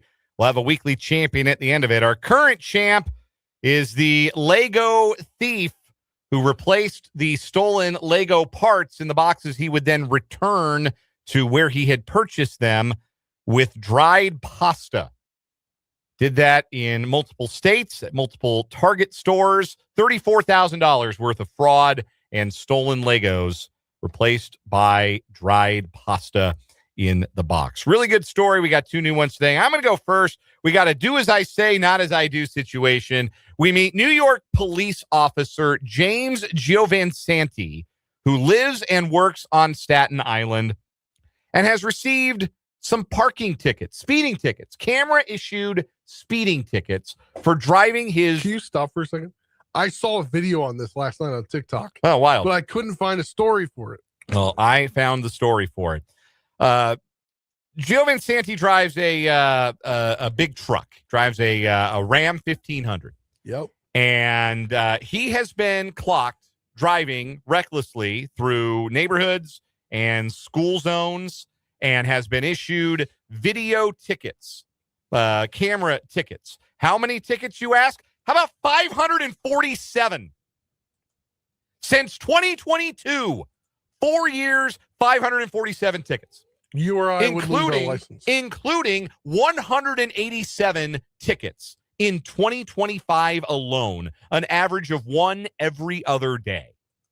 Ticket data shows a pattern of dangerous driving in a wide arc on Staten Island from Pleasant Plains to Tompkinsville. And again, this is a officer in the New York City Police Department driving. I got less and less patience as I get older for people who drive like so recklessly that you get ticketed in a school zone, especially. Like the other morning, when I take my son to daycare, I will drive past a school. I won't say which one. I'm not going to dox myself. But we drive past a school, and there is a school zone. And sometimes, depending on when I get Asher out of the house, the light is on. Sometimes the light is not on. One morning, the light was on. That means you slow down to 20 miles an hour. And this car ripped by me with the light on. I was in the left lane. This car ripped around me in the right lane, got back in the left lane, never slowed down. In fact, sped up through the school zone. And I wanted to chase the guy down and get his license plate, call him in. It was the worst thing I've ever seen. It made me so mad. Like, I have no patience for people who do it. And when you're a freaking cop and that's how you're doing it, that's what you think, that's how much you value the society that you're supposed to serve and protect, that you'll drive like an a-hole all over the place. This guy should lose his badge. Anyway, I'm obviously going to be sputtering mad about this one. Spencer, share your story, please. Yeah, we are going to go once again to Florida as I pull it back up here. Martin County, Florida, their sheriff's office deputies responded to investigate a fire involving grass and vegetation at a local park. When they arrived, they encountered a man described as wearing pirate-themed clothing and carrying a sword. Officers say the individual matched the description provided in connection with the fire. Based on the details from the arrest report, deputies alleged the man was responsible for starting the fire.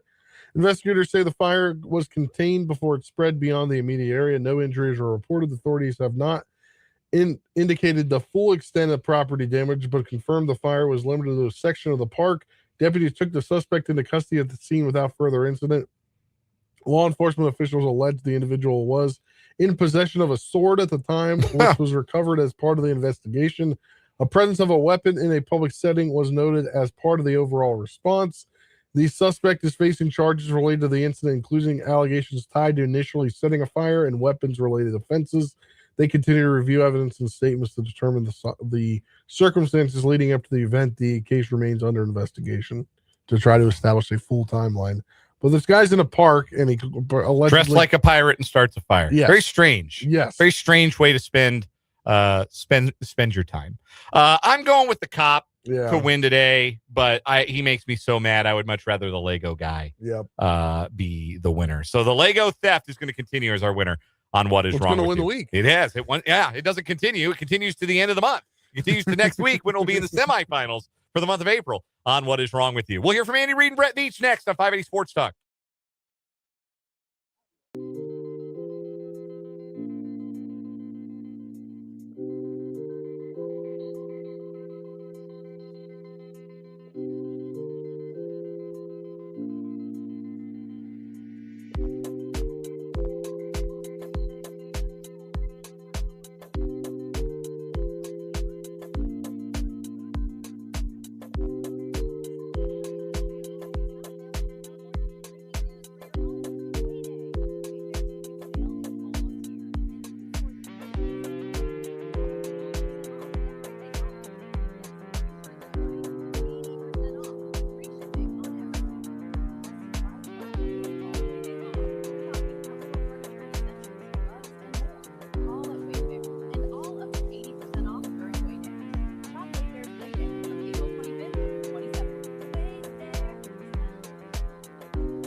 .441 on 580 Sports Talk. Chiefs head coach Andy Reid and general manager Brett Veach spoke to the media last night after round 1 of the NFL draft. First, here's Brett Veach talking his way through how the trade and the picks of Mansoor, Delane, and Peter Woods came to be.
When we're picking, it looks like it'll be Tyson, Delane, Downs, kind of in that stack. We kept going through it. And, we just relied on our data analytics and said, like, the Saints would be likely to take Delane there just because of losing the 2 corners the last 2 years. And, again, similar predicament. So just went up there and got that guy. And it's funny because 3-4 weeks ago when we were going through the 30 visits, I bumped Steve and I said, we're going to bring our corner. And he's like, don't bring him in. Just don't bring him in. Let's just zoom them. Let's keep it quiet. Thought we did a good job. I think a lot of people thought we might go offensive line there. But this was our guy the whole time.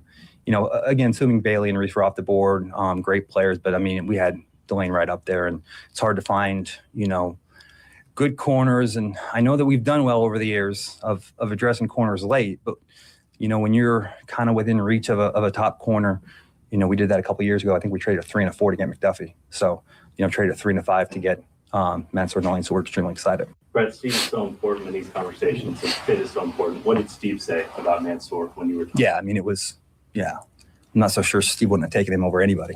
So, I told Steve, I said, well, we'll have a chance, I think, because he'll get to 6.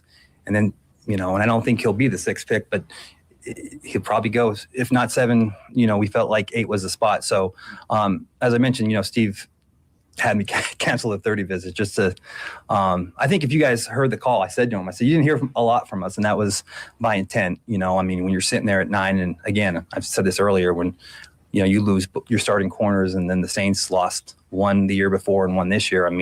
You're looking at a team that probably has the same needs. And look, the Saints got a great player, and he could have been in consideration. We just felt it was a huge priority for us to knock that corner position out. When did you guys decide that this was the guy? Was it a month ago? No, it was a little bit ago. We kind of, when you're going through this, the Baileys and the Reeses and obviously Mendoza and Love. Let's just, nothing's for sure certain, but I think we're all pretty safe to say that those guys were going to be gone. So then we start looking at the pool of players and looking at the teams ahead of us, and then also knowing that, the Giants would probably go defense, but, maybe a Styles, maybe a Downs, but we also, the bit of information we had was that Cleveland was going to trade, right? And then as the weeks go on, you realize that Washington won't. And again, I know Mickey, and I know that, he's going to pick a guy. And so it's like, well, it's either go to 6 and get Delane, the guy you want, the guy that we have a top 5 guy on our board, or just leave it to chance and just, if the Saints go wide out, we go corner. I'm sure we have the same names on the board. But I think, man, I would say at least 3 or 4 weeks ago, we kind of just honed in on this guy, and he was our guy. And, just let everyone think we're going to go offensive line. You got another guy. You got another guy tonight. Yeah.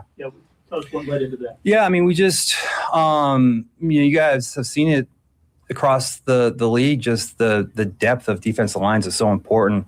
You look at obviously what Seattle did and New England and those teams. They just have a plethora of defensive linemen across the board. And what we like about Peter is he's a versatile guy. He has strength and power, but he's also athletic and has some pass rush. And look, he's one of the younger guys in the draft. I think he just turned 21.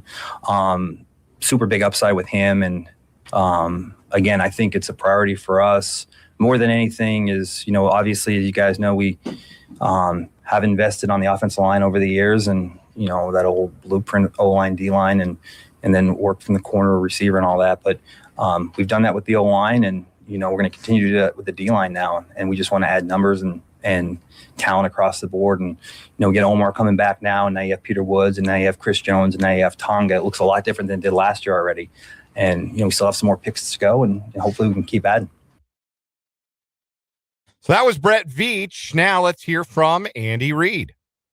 Mansoor, Delane from LSU, cornerback. We ended up trading up for him. We thought that was important. I know a lot of the mock drafts and that had us taking him at that spot, the 9th spot. And then people above us, we also knew were interested in corners. So we felt like we needed to go up and snag him. Very similar to what we did with McDuffie when you really look at it. And I think he'll come in and contribute. But like all the guys, they've got to earn their spot on the team and so on. But he'll definitely have an opportunity to do that. And he's a heck of a player, heck of a kid. I think when you have a chance to talk to him, if you already haven't, he's a good kid. Tremendous amount of energy, great ball skills, great feet, good size, and good speed on top of all that. So. And then with the 29th pick, we ended up taking Peter Woods from Clemson. This is a kid we had our eye on right from the beginning. He's a defensive tackle. He's got great athletic ability. I think when you watch him, his highlights, you'll see that. Just tremendous athlete, whether it's in the pass game or the run game. Great feet, great hands with his escapability with his hands on sheds. And he's also a great kid. So both these guys are great kids and hard workers and so on. So I think they'll be nice additions to the football team. Well, that time's yours. Coach, you mentioned trading up like you did with McDuffie. Do you see some similarities in the traits and the skill set that Mansoor has too? Yeah, so he's a little bit bigger. Mansoor is a little bit taller. But both of them are physical guys. And, McDuff proved that he can do it at this level. This kid's coming in, he's got to do that part. But their traits in college look similar. The quick feet, the plant and drive, eliminating excess steps, being able to play man coverage, getting up on you and pressing you, and ball skills. When you go defense in the first round, I just wonder what you could speak to where your offense currently is. I know you've got picks left in this draft, but just overall where you think the offense is right now. Yeah, so we'll see how everything works out with that. But I thought it was important that we address the defense. I mean, that's an important side of the ball. As much as I love the offense, right? But that's an important side of the ball, and we had some vacancies there that we need to take care of.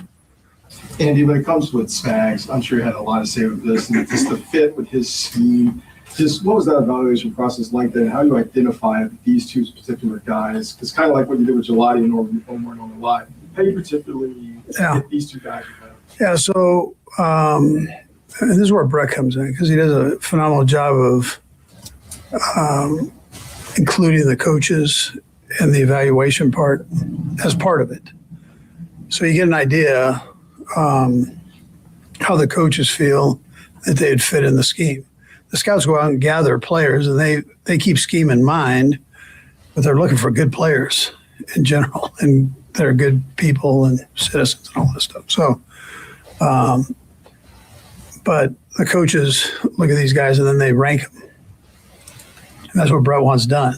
So they give them a ranking, and then Brett kind of fits it into his formula of his guys and their evaluation. So the coaches like both these guys. Spags, he was big on the corner. He liked him a lot. So it was Christmas for him. How's his ability in the open field in terms of tackling? It looks like he's a very good physical player in press man coverage, but what's he You know what, Nate? He was a wrestler. He was a wrestler growing up. His dad threw him in when he was a kid, and he wrestled all his way through. So he's kind of got that. He kind of knows how to get down there and get dirty, and he does that well. He takes good angles, which you don't learn in wrestling, but you do by playing. He does a nice job of that. How does Peter influence what you can do, how he may impact your defensive front, and the allure of being sort of an understudy to Chris Jones? Yeah, two different size guys, but both good athletes. So I think that's what he gives. He gives you that quickness. I'm not. You can say Aaron Donald-y type quick. Well, he's not Aaron Donald yet, right? That's a good challenge for him. But he has that ability inside, and you're seeing in the league now guys that maybe aren't the biggest guys, but they're extremely quick and have great body control and can rush the passer. Shortest distance to the quarterback are those dudes right in there. And so he gives you a little bit of that. And we were looking for that. So, and he's a great kid. Tornado warning during the draft, it's the first for you. Well, we were hoping you guys wouldn't show up. What did that affect you guys? What did you guys have to do? Well, the draft room is right in the middle of the building. It's actually one of the tornado spots, shelter spots. So it worked out well. We all just went in there and did our thing. That was Andy Reid speaking last night after the draft. Aaron Donald, the comp for Peter Woods. No pressure, kid. Yeah. We'll take a break, come back with Change My Mind to wrap up this 4 o'clock hour, 580 Sports Talk.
.455 on 580 Sports Talk. Change my mind, Spencer Dupuis.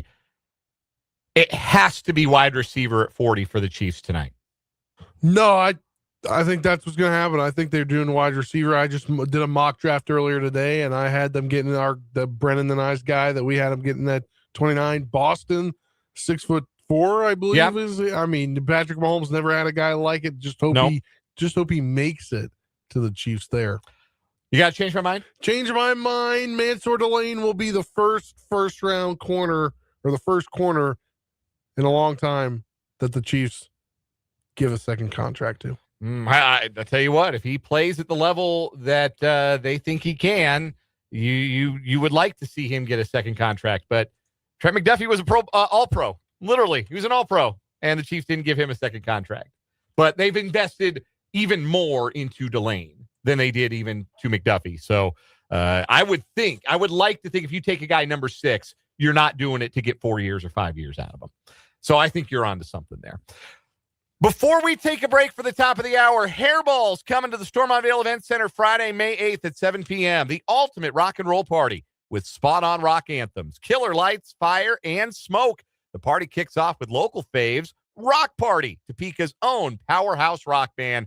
Going to be an awesome night of rock and roll at the Stormont-Vail Event Center Friday, May 8th with Hairball. Get full details and purchase tickets at 580wibw.com.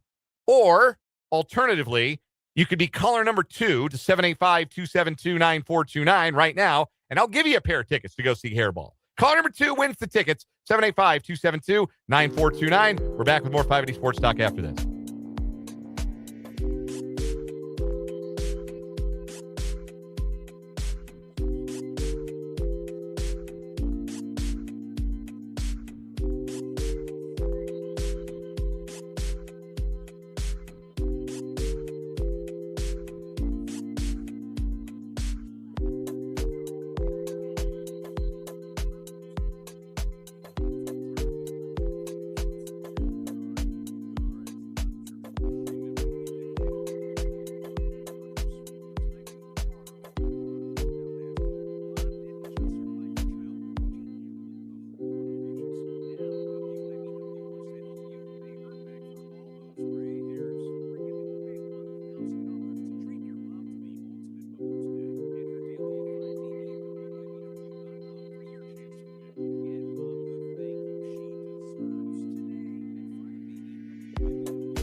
been rare in recent decades, but the Trump administration ordered the Department of Homeland Security to report what the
Let's get it. Hour number 3, final hour of the day, final hour of the week here on 580 Sports Talk. Dan Lucero and Spencer Dupuis with you until 6 o'clock here on the Sports Voice of Kansas, 580 WIBW, FM 104.9, online at 580WIBW.com, and in living color on our YouTube channel, 580 Sports Talk, and our Facebook page, WIBW News. Tonight will be a great night to subscribe to our YouTube channel because we're going to go live for part 3 of our NFL Draft Stravaganza, reacting to what we believe will be the Kansas City Chiefs pick at number 40 overall. Of course, joke was a little bit on us last night. Chiefs moved up well ahead of number 9 to number 6. So rather than be on live to react to the pick, and I'm not sure we've been on live anyway during the 9th pick, the draft flew last night. I don't always think that Roger Goodell has made the best decisions as the commissioner of the NFL. A lot of the decisions have been about more, bigger, longer season, more games, more nights to play football on, more international games, more, stepping on the dope, making it stretch. And I haven't thought that has been the best idea. I think one of the best ideas he's ever had is doing less of the draft and shrinking the clock down to 8 minutes instead of 10 last night made for a much more watchable first night of the draft. The people that were complaining were the people that were, well, TV's like 2 picks behind real life. So now we got all these spoilers. Everything's getting spoiled on social media. I got a real easy fix for that. Put your freaking phone down. That's easy. You don't want your draft pick spoiled? Do what I do and just don't look at X. Don't look at Blue Sky. Don't look at Threads. Don't look at Facebook. Just watch the damn draft. Just watch it on TV. As a TV product, it was much better. And it was done just after 10 o'clock. Slightly over 3 hours of telecast. Under 3 hours total for the draft. From the Raiders going on the clock to the announcement of Jadarian Price as the 32nd pick. Crazy. Exactly what it should be. Like, there is no need for it to have been any longer than that. So kudos to Raj for that change to the draft. So night number 2 should go even faster because there's only 7 minutes between picks. And, well, there's 2 rounds, so maybe not. Also going an hour earlier. Starting an hour earlier. So, yeah, maybe it'll be done by 10. If they can do tonight in 4 hours, I'll be pretty impressed. Yeah.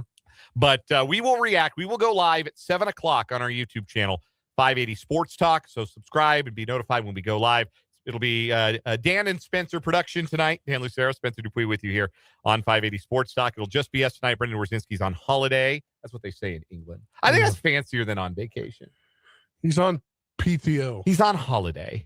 Some places. Yeah, PTO is too clinical. Yeah. Vacation is like not. No, he's taking a little weekend for himself and his family. And I'm jealous of what they're doing. I'm not going to dox him, but like, not going to give away his assassination coordinates. I'd love to go to do what they're doing this weekend. Yeah, they should have a good time. And I'm lining up again without saying too much. I'm starting to line up those summer holidays. Hey, I'll be gone in 2 weeks, Friday. Oh yeah, yeah. You gonna dox yourself? Luke Combs concert, Norman, Oklahoma. Oh, okay. You're going to see Luke. My at favorite musician at Memorial Stadium at Gaylord Family Memorial. Oh wow, Stadium. have you ever been there? No, I'm excited. Oh yeah, no. Literally, like it was between going to Ames at Iowa State or to SEC country, and I said SEC country. Yes. Which NIL collective do you feel better about donating to? Also, I feel like in Iowa there's just like nothing. At least in Oklahoma, there's like something. Well, you're okay. Ames is its own thing, and there's not like the big city near Ames, whereas Norman is very close to Oklahoma City. So, yes. There was also a lot more hotels in Norman than there are in Ames. I believe that. I have no problem believing that. You driving down? Yeah. Okay. Well, that'd be cool. Yeah. You'll be that'll be awesome. Anyhow, Spencer and I live on YouTube tonight, 7 o'clock. We'll react to the Chiefs' second-round pick and have a little fun for a little while on our YouTube channel. Hope you'll join us at 7 o'clock on our YouTube channel, 580 Sports Talk. The live chat is open during this show. We appreciate hearing from all of you in the live chat. Also appreciate those of you who have texted into the program today, 785-272-9429. Speaking of that text line number, it's time, your last opportunity today to register for your chance to win $1,000 with the Win 1K a Day sweepstakes here on 580 WIBW. This hour's keyword is short.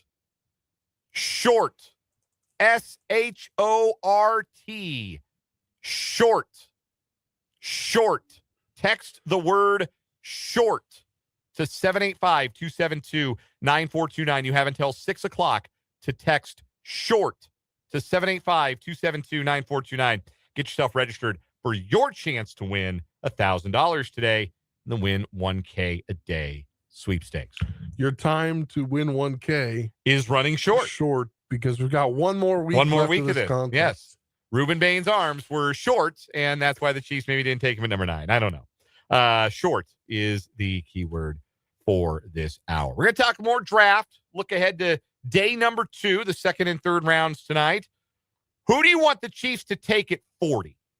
It's what I want to hear on the text line this hour, in addition to you getting registered to win. 785-272-9429. Who's the dream pick for the Chiefs at 40 tonight? You can leave your answers in the live chat on YouTube as well.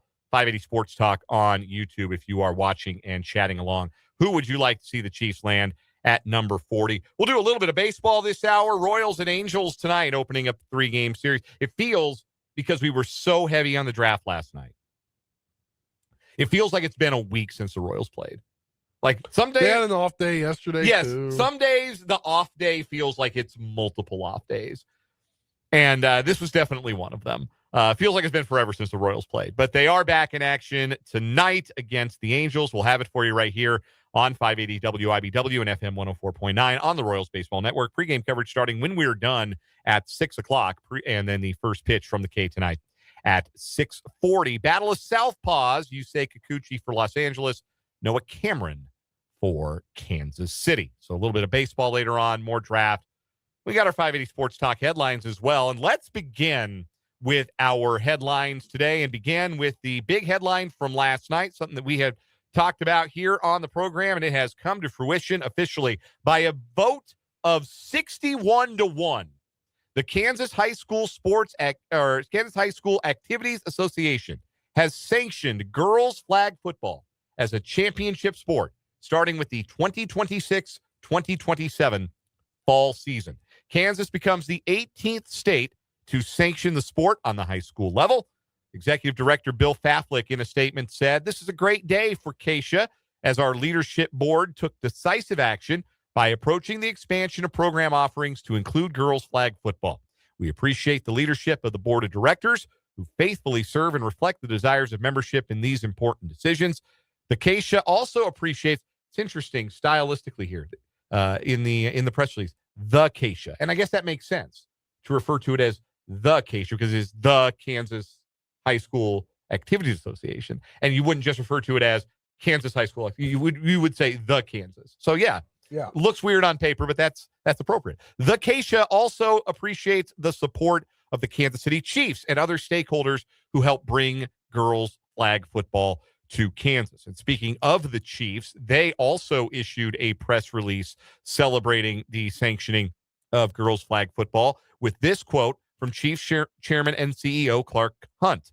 "Today's vote will make it possible for so many girls across the state of Kansas to play flag football. We're incredibly grateful to the fans, families, educators, school leaders, and communities across Kansas who raised their voices and showed up in support of these athletes. This outcome reflects a collective effort, and we're proud to stand alongside everyone who helped make it clear that flag football deserves a place in Kansas high schools." Girls flag football now joins more than 24 sports and activities that member schools of the Keisha offer students. The sport has been offered at the club level since 2021. Last year, there were 28 Kansas high schools that piloted girls flag football programs last year, most of those in greater Wichita in the Kansas City metro area, average of 24 athletes per roster. High school teams may play 6 to 10 regular season games. The season will conclude with a Keisha state tournament. Each middle school team is limited to a maximum of 6 games during one season.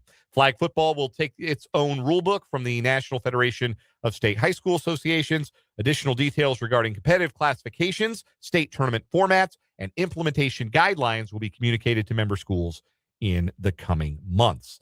I plan to reach out to athletic directors in the area to see about the implementation of flag football in the capital city, if there will be any local programs who offer flag football for the season. That's obviously the first big question that you come away with when you hear this news. Yeah. Number one, locally, how many schools, how many of the 8 schools that operate here that are Keisha sanctioned in the city of Topeka, how many schools of the 10 in Shawnee County will it be primarily offered by the 6A, 5A, 4A size schools? Will smaller schools want to and be able to co-op to create schedules? Participation in other sports. The other girls' sports in the fall are cross country, golf, tennis, and volleyball.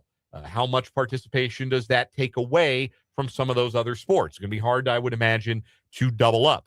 When during the week would we see games played? Would it be a weekend event, a weekly event, or could you play a pretty condensed schedule because I'm assuming games aren't as long as a tackle football game. Yeah. And a game not as physically grueling as a tackle football game would then suggest that you don't need like the full week between games. You don't have to go like a 10 Friday schedule like football does, because you can play more games in a condensed amount of time. You can almost play like triangulars, quadrangulars, where you have 2 or 3 games on the same day. But you're limited to 10 per season. So how condensed would the schedule be? When those games would be played, where those games would be played. All of that logistic information will be revealed and communicated again to the member schools in the coming months. But love to see another sport, another option for girls to compete in the state of Kansas. And again, it passed with a 61-1 vote. Cannot tell you because I do not know and wasn't able to find this information. It might be out there, it might not. But I wasn't sure who was the no vote, but only one of them, as girls flag football has been sanctioned by Keisha. The other big debate or things that were newsworthy that Keisha was discussing at the board of directors meeting yesterday, there were the controversial moratoriums that had been proposed: a Sunday moratorium, a Wednesday night moratorium, and an Easter weekend moratorium. The Wednesday and Easter moratoriums were never motioned to a vote, so those never even came up for a vote. The Sunday moratorium was motioned to a vote and failed by a vote of 58 against to 4 in favor. So no new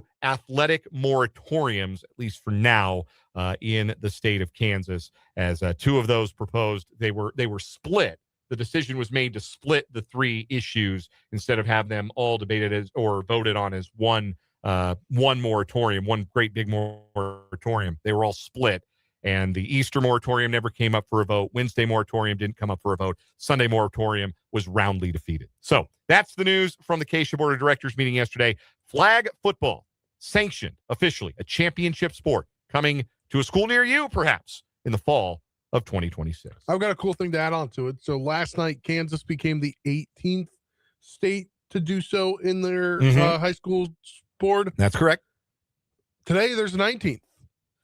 Maryland has added it to a sanctioned sport as well, with the help of the Commanders and the Ravens. I saw that earlier today, so I thought it was really cool. 24 hours for girls flag football across the nation. Yes, absolutely. NFL teams are a huge backer of this, and I love it. Yeah, that is. That's really, really cool. All right, give me a headline that, unless you were living in denial, you saw this one coming. Kansas Jayhawks freshman guard Darren Peterson announced on his social media profiles Friday morning that he will forego the rest of his college career and declare for the 2026 NBA draft. As I put on our website, his announcement should shock no one, and he was always going to be a one-and-done player. Yes. And that's what he is. He is still expected to be a top 2 pick in the draft, according to CBS Sports. Draft will be June 23rd to 24th at Barclays Center in Brooklyn. So I still think that he's going to go in the top 3 of the draft. A.J. DeBonsa declared earlier. Koa Pete just declared today. So a lot of like the big name freshmen that we anticipate to be lottery picks have taken their time with their decision. But there was never any question about what the decision was going to be for Darren Peterson. You do not stay in school if you have an opportunity to go be a lottery pick. You're not going to get the kind of NIL money that would offset an NBA lottery pick contract. It's just not feasible. Darren Peterson issued a statement on his social media, read in part, "To my teammates, friends, and everyone at the University of Kansas, a heartfelt thank you. Your belief in me, your encouragement, and your constant support have been invaluable every step of the way. This journey has been everything to me, and none of it would have been possible without your love, support, and sacrifices. To my fellow Jayhawks, thank you for embracing me and making this experience truly unforgettable. To the coaches and staff at Kansas, I am grateful for your trust and for helping me grow both on and off the court. This has been my lifelong dream, declaring for the draft, and I am excited for the future. Rock Chalk forever." Another Big 12 player just declared within minutes ago, Arizona freshman guard Braden Burries. Braden Burries, yeah. That he joins Koa Pete. Yeah, Koa Pete was earlier today as well. Yes. So both of Arizona's star freshmen. Busy day for declaring. For who else is? Oh my God, I'm going to get his name wrong. Oh, Kingston Flemings from Houston. I believe he declared earlier this week. So that's just the process. Now is that you get those freshmen just wait a little bit to declare for the draft. But there was never any question that these guys were going to do that. And so made official that Darren Peterson will be declaring for the draft. Let's go ahead and hop into the playoff roundup. It's a bit of a slow news Friday outside of the draft, and we're going to make some space to talk a little bit more about the NFL draft. So let's go ahead and hop it right in to our playoff roundup. It's time for the 580 Sports Talk Playoff Roundup. Sticky button. Sticky button? I was like, I thought you said sticky bun at first. No, like, sticky button would not click on. It do be like that sometimes. All the home teams won in basketball. All the road teams won in hockey last night. Kind of an interesting dichotomy. There were 6 games, 3 in each league in the playoffs, and all the home teams won in basketball, and all the road teams won in hockey. In the NBA, Toronto got on the board in their 4-5 series against Cleveland with a victory last night, but the Raptors still trail that series. Cavs have a 2-1 edge. The Hawks beat the Knicks by a point for the second straight game. 2 straight 1-point wins for the Hawks. I don't think that's happened in the NBA playoffs for a really long time. I saw some kind of stat about that, and don't remember where I saw it, so I can't go dig it up and get the exact stat. But suffice it to say, back-to-back playoff games ending with 1-point deficits. Pretty rare in the NBA. So the Hawks, the number 6 seed in the East, have a 2-1 series lead in that series. The number 6 seed in the West also up 2-1. Minnesota punking Denver last night in the worst game of Nikola Jokic's career. I turned it off 9 minutes in, and I did not turn it back on. I could see it was 18. Great decision. It was 18-6 with 3.5 minutes to play in the first quarter, and Jokic was 0 for 6 and couldn't hit the broadside of a barn from 3.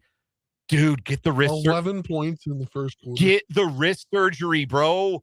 Please, I'm begging you. Like, you are the best player I've ever seen in my favorite team's uniform and my favorite player of all time.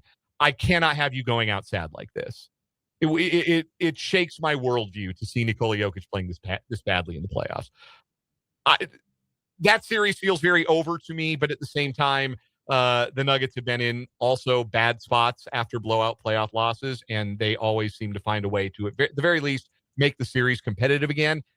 They are still a championship team, championship pedigree. I need to see them die. You know, you watch like a drama on TV, and they show a character in real peril. Maybe they got shot.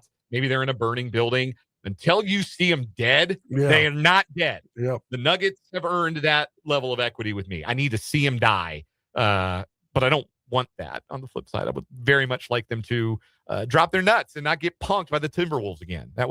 I'm not happy with them right now. Tonight, Boston and Philadelphia series shifts to Philly with that series tied at 1 apiece. Also, Houston hosting the Lakers. Lakers are up 2-0 in that series. Houston gets home court, trying to get back into the series. And San Antonio and Portland play game 3 in the Rose City. No Victor Wembanyama for the Spurs, still dealing with that concussion. That series is tied at 1. The NHL, I mentioned all the road teams won last night, and both of the number 1 seeds in each respective conference.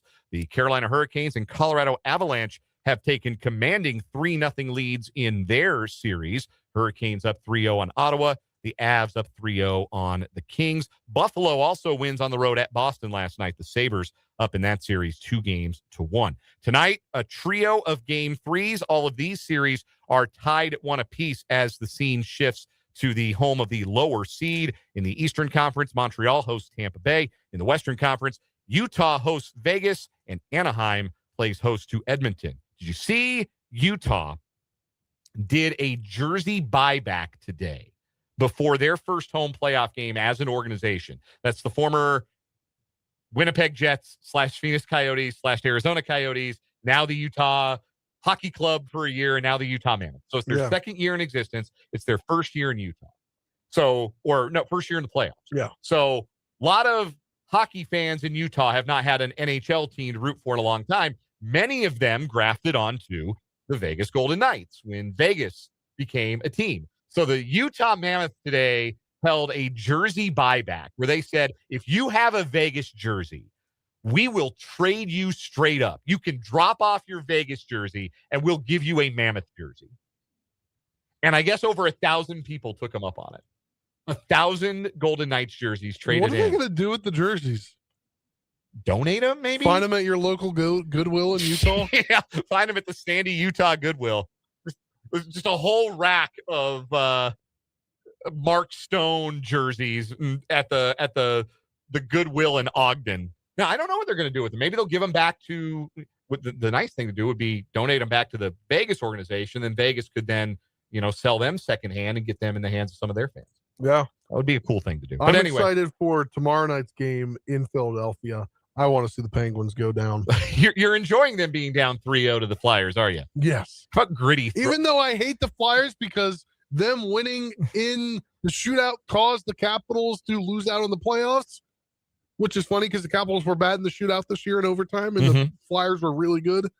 I just want to see them pounce tomorrow night. I think you'll get your wish. Flyers have dominated that series so far. That's your playoff roundup. We'll take a break. When we come back, who do you want the Chiefs to take tonight? 785-272-9429 is the text line. 580 Sports Talk, the YouTube live chat. Make your pick for the Chiefs at number 40. We'll talk about their process coming up next here on WIBW.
5:31 on 580 Sports Talk. Dan and Spencer hanging out with you for another half hour on this Friday edition of the show. Chiefs have two new members of their roster after the first round last night. Cornerback Mansoor Delane, defensive tackle Peter Woods. The Delane pick cost them their third round pick that they held initially. So they are down to, as it stands, just one pick tonight, number 40 overall in the second round. So that is where the Chiefs will pick. First question, you think they keep 40, or do you think maybe they trade back, try and recoup a third rounder or a fourth rounder, or maybe the fifth rounder that they traded? I think they're going to stand at 40 because I think they can get a good player at 40. I think they can get a player in a position of need at 40, specifically wide receiver. I've got a synopsis here. They've got two wide receivers that they like. And if neither of those are on the board, I think they try to trade back and get more picks. A trade back is not out of the question. At the same time, typically we see Brett Veach in these day 2, day 3 scenarios be more aggressive going up than trading back. But he's got 5 picks left in the draft. 5 picks left in the draft. I think we he always wants to kind make of that knew into he 6 or we always 7. kind of knew he wasn't going to make them all, right? Like it's not a surprise that they aren't going to make every pick. And I don't think Brett Veach ever has made every pick that he showed up to the draft with. So that's not surprising. I was a little surprised that they were, again, I thought the 3rd round pick was too rich to move up and get Delane. That's my gripe with the pick more so than it's with the player that they selected. But at 40, they've got an opportunity, I think, to add somebody who can start for them. I ran a couple of simulations on this today, and in all of them, Denzel Boston, the wide receiver for Washington, was available. Now, those are just simulations. They don't think like real. They don't think like real general managers. Matt Miller of ESPN.com did a quick turnaround mock draft for today and has Boston going number 35 to Buffalo, a team that is, of course, dying for wide receiver help in much the same way that the Chiefs are. But I think Boston is the best case scenario. And he's the best case scenario for all the reasons that you and Brendan had the Chiefs taking him at number 29 in your mock drafts yesterday. Because Chiefs need a wide receiver. They need one for the long haul. They just don't have a lot of guys under contract for the future. And the word is out, and common sense will tell you this, that Rashee Rice hasn't exactly exhibited the kind of trustworthy behavior and trustworthy health to be somebody you want to commit a long-term contract to. So having a receiver on a rookie contract who can produce be pretty valuable to the Chiefs. And Boston represents a departure from all of the other receivers the Chiefs have because he's big and he can win above the rim. He's 6'4". Maybe the Chiefs just don't like that kind of wide receiver. Yeah. It could just be a preference for Brett Veach, for Andy Reid, that, they just don't like those big body guys. I think that's a mistake. And that's why I like Boston too. And I think that's the best case scenario for the Chiefs at 40, even if I do think it's kind of hard to see him there. The edge group that could be available at 40 would include TJ Parker. That's who Matt Miller has the Chiefs taking in his mock at ESPN.com. Cassius Howell is still out there. He's got even shorter arms than Ruben Bain. So if the Chiefs were scared off of Bain by his arm length, they're definitely not taking Cassius Howell. Zion Young from Missouri is one that has come up. Somebody who can play the run, be a 3-down defensive end. That's a guy who could be in play for the Chiefs. Gabe Hawkes from Illinois is a name that we've seen connected to the Chiefs. Big, powerful defensive end. So edge is certainly a possibility if the Chiefs want to stay defense. I think the sleeper position to watch is safety. I know I said last night on the live stream, on our Draft Stravaganza live stream on our 5A Sports Talk YouTube channel, that maybe linebacker was the sleeper position to watch tonight. I think the way the draft fell, it might actually be safety. Emmanuel McNeil-Warren is still on the board, though I don't know that he'll last long. Traden Stukes of Arizona got a lot of hype. The problem with Stukes is he's 25 years old.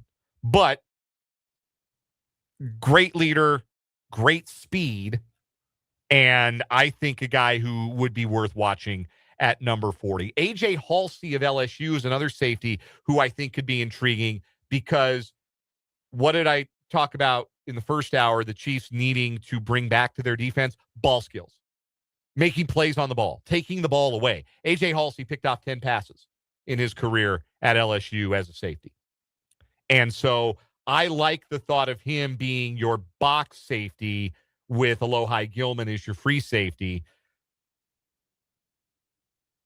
and maybe moving Shamari Connor to and maybe me moving him to that third safety role. Although I'm probably underrating Connor and his ability. Like Gilman and Connor as a straight up safety duo is pretty good. I think it's not bad. Like it's definitely, I think, workable to the point where if they were to take a safety, it would be a vote of no confidence. Certainly be a vote of no confidence in Jaden Hicks, who they just took in the draft 2 years ago.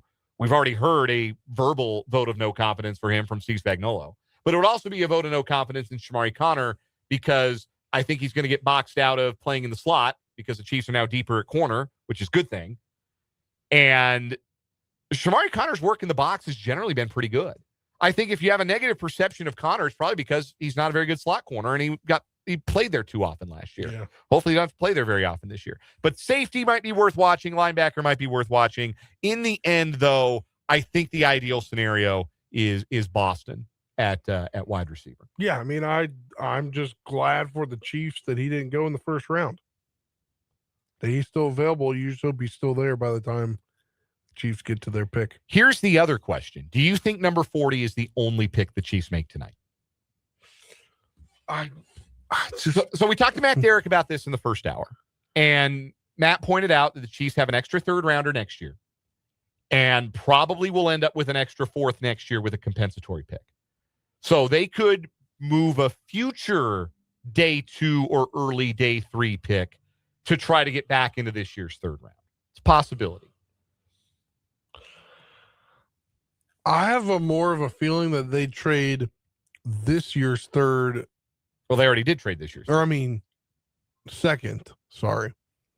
And get back into the second round a little later and get a third this year. That's what I have a feeling. So you think that's the more likely scenario for them winding up with? Do you think they will make another pick tonight? Because I kind of think they will. Like that's what I'm saying. I think they don't make pick. Was it 40? Yeah. I don't think they make pick 40. I think they move back. Okay. But then gain a third round pick and giving whoever the 40. Pick 40. I think they're going to wind up back in the third round one way or another tonight. Because I just think they've got so many positions where it would benefit them to get a guy who could contribute day one. And you feel better about a day one contributor in the third round than you do in the fourth or the fifth, which is why I was surprised they traded the third rounder in the first place. But if Brett Veach can say, okay, let's do our sixth and our third next year and get back in the third this year for a team that maybe just isn't in love with this year's draft class or has too many picks and needs to move one because they're just not going to be able to sign all their guys, because the draft group that has the depth that you see in the third round is wide receiver and defensive tackle. Yeah. And obviously we know wide receiver is a position of need, but defensive tackle is one. Brett Veach said it. We played those remarks in the 4:00 hour that they added Peter Woods and that they would like to continue to add at defensive line and defensive tackle. So I don't think it's out of the question that there's one more defensive tackle that might be added on the board. So as the Chiefs just try to get deeper there. So I think there'll be a move back into the third round. That is my prediction tonight.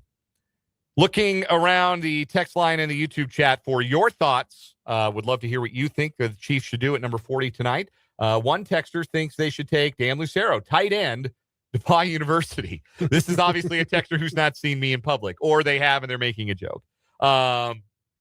Tight end is an interesting position choice for me. I would definitely be a move tight end. I'm not an inline tight end by any stretch of the imagination. Get me out of the trenches. Move me away from where all the big men are. I am a move tight end in that way for sure. Other texts, or rather other comments from the comments here on our YouTube chat. Tyler says the dream pick is me, right? But realistically, hope it's either wide receiver or edge. Mark H says hope the receivers get a wide receiver, hopefully a big guy. Again, it's Boston who best fits that mold. Chris Brazel is also out there. There are the capital C character, capital C concerns with Brazel out of Tennessee, but he's a big body wide receiver that could be in play. Maybe 40 is a little too high for him given how the draft board broke, but he's out there as a possibility. Bell? So Bell's coming off the knee injury, right? And he's coming off the torn ACL. His recovery timeline, somebody made sure to point this out. I forget which draft insider pointed this out, but the recovery timeline for Bell is basically the same timeline that Mahomes is on. So Schultz probably. It could have been Jordan Schultz. I'm reading a post from Schultz, a first-round talent who is ahead of schedule in his ACL recovery, expected to be ready by training camp. So, yeah, you'd have to be, again, really, really comfortable with the medicals there and hope that they can not miss any of the – because especially wide receivers in Andy Reid's system. Like when you bring guys in as rookies, if they can't get out on the field and run the routes until training camp, that puts them way behind the 8 ball. So that's why I don't think we that – saw Jalen Royals experiment. Yes, we did. And look, Jalen Royals was probably on track to get on the field a little bit before he got hurt in training camp. And you saw how far back that set. So if you can't be at rookie camp, you can't be at OTAs, and the hope is that you're ready for training camp, then yeah, you're behind the 8 ball, and you're essentially, I mean, that's a redshirt year for the Chiefs. And I would like to see them get a receiver, because right now, like I said, you probably only need 4 to contribute, but wide receiver 5 on the roster right now is Nico Remigio. Wouldn't you feel better about wide receiver 5 being Jalen Royals? I know. Yeah. I know I would. So that's kind of my thought on that. Your thoughts are welcome. Who do you want to see the Chiefs take at number 40? 785-272-9429, or the live comments on our YouTube chat, 580 Sports Talk. We'll come back with more draft thoughts and a look ahead to the weekend for the Royals on 580 WIBW.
546 on 580 WIBW and 580 Sports Talk. Dan Lucero, Spencer Dupuis.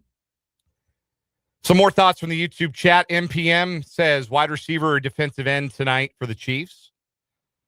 Lenny, in with his thoughts as well, would like to see an edge first if possible. I just don't love the edges. Like, I don't love Zion Young. I don't love Gabe Hawkes. I don't love TJ Parker. I wouldn't be like, I wouldn't rend any garments. I wouldn't throw things. I wouldn't give the pick an F if that's the direction the Chiefs went. I just, again, I feel like there are going to be some really good corners sitting there at number 40. Like, I like the corner class better than apparently the NFL liked it. But I think their starting caliber corner is going to be sitting there at number 40. And if they take an edge, who I don't think is going to be a huge impact, I think a rotational piece at best, I would have just rather held at 9, taken Ruben Bain, and gotten a corner 40. I mean, it just all comes back to that for me, the opportunity cost. But Steve Spagnuolo's psyched. We know that much, right? Well, Steve Spagnuolo's fired up about Mansoor Delane, so Maybe, just maybe, I ought to, defer to Spags. I think it was pretty telling that in Veach's presser last night, he talked to Spags, and Spags liked him so much, and it seemed like that was the way at least the way it's being portrayed, that they were going that way. Yeah, that they he said wanted Spags to would have sneak maybe him. taken him over any other player in the entire draft. Yeah, but the thing he said about not bringing him in for a top 30 visit and just doing a Zoom with him, so they don't give the people like the top 30 visits are public, right? So there was some subterfuge. They were trying to keep it under the radar that they were really in on him. I think that's cool. So that is the that is what the Chiefs have tonight, number 40 overall, and we'll see in which direction they go. There is baseball tonight at Kauffman Stadium. You can hear it right here on 580 WIBW and FM 104.9. Pregame coverage starting in 12 minutes. And the first pitch at 6:40 as the Royals take on the Los Angeles Angels in a 3-game set. The Angels come in 12-14. They were on a 4-game skid, snapped it with a win on Wednesday afternoon. They had an off day, a travel day into Kansas City. Royals are 9 under 500. They got to start winning series. This is a series. You know how much I hate to use the term must win, and it's especially ridiculous to refer to anything in April of a baseball season as must win. But also, it would behoove the Royals to win this series. These are the series that you've got to win if you're going to dig yourself out of an early ditch. The bad news for the Royals is they're not going to have Michael Garcia in the lineup tonight. He's still dealing with the elbow soreness that had him pulled from Wednesday's loss to Baltimore, though Garcia did tell the assembled media today that he feels better, that he could even be available to pinch hit tonight and should be back in the lineup over the weekend. So that is the hope. So he's not in the lineup tonight, and that, and facing a left-handed pitcher, is why Nick Lofton is batting leadoff. And Lofton, in a small sample size, has hit .308, but it's obviously not ideal for a struggling offense to have Nick Lofton batting leadoff. Bobby Witt Jr. follows at short, then Salvador Perez at first, and then, how you know it's a lefty, Lane Thomas is batting cleanup in center field. Starling Marte will bat fifth in right field. Carter Jensen will do the DHing, and the left-hander will bat sixth. Then it's Isaac Collins in left field, Elias Diaz behind the plate, and Michael Massey, the second baseman tonight, batting ninth against Angels southpaw Yusei Kikuchi, who brings a .563 earned run average into tonight's game, but has struck out 27 in 24 and a third innings. Noah Cameron had a rough turn his last time out against the Yankees. He'll try to shake that off at home. The southpaw from St. Joe, Missouri, will face this Angels lineup tonight. Zach Neto, the shortstop, will lead off, followed by Mike Trout, enjoying a late career renaissance with 8 home runs already. He's in center field. You should go see a game this weekend because you don't know how much more Mike Trout, like great Mike Trout, you're going to get to see. He's been hurt. He's missed so much action the last few years. He's healthy and in the lineup this weekend. You should try and go see him because he's one of the greats of his era. Joe Adell bats third in right field. Royal great Jorge Soler batting cleanup is the DH. Oswald Peraza, will be the third baseman tonight. Nolan Shanuel is the first baseman. He bats sixth. Vaughn Grissom's at second. Logan O'Hoppe does the catching. And Bryce Teodosio is the left fielder batting ninth. It's not a great lineup on paper. A text from the 785 says, my eyes are bleeding from that lineup. Salvi's in. Yeah. Vinny's out. The right-handers are in, and they're front-loaded. I have to imagine that late in the game, if there's a right-handed reliever in the ball game, we could see Vinny pinch hit and see Jack Caglione pinch hit potentially for Thomas or Marte in the middle of the order late in the game. But you want to try and get the right-handers in there against Kikuchi, who has, in his career, been much more effective against left-handed bats than he has against right-handed bats. Problem with the right-handed bats for the Royals is they haven't produced, but then again, who has? No day like today, though, to get it back on track. The other pitching matchups for the weekend, Cole Reagans goes against Walbert Urania for the Angels on Saturday. I did not make that name up. It sounds like I did. Walbert Urania making his fourth big league appearance on Saturday. And then Sunday, Seth Lugo will try to keep his outstanding April moving forward against another lefty for the Angels, Reed Detmer. That's a Sunday night game, by the way, a 6:20 first pitch. It is Sunday night baseball for the Royals. Be broadcast on Peacock. No NBC broadcast. NBC's got NBA playoffs that night. So it'll be on Peacock, but it'll be a national broadcast of the Royals. And I've got a pair of tickets to give away to Sunday night baseball at the K for the third caller. Let's do the third caller, 785-272-9429. Third caller, 785-272-9429. You got 2 tickets to the K on Sunday night. We're back after this with the final word on 580 Sports Talk.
Time to wrap up and walk off this edition of 580 Sports Talk. Spencer Dupuis, give me a final word tonight.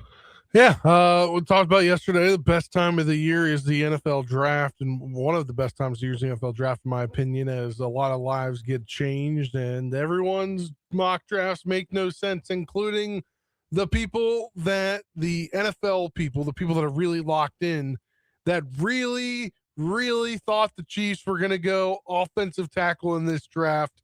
And Brett Veach kind of made it known last night in his presser that they were trying to blow smoke with that.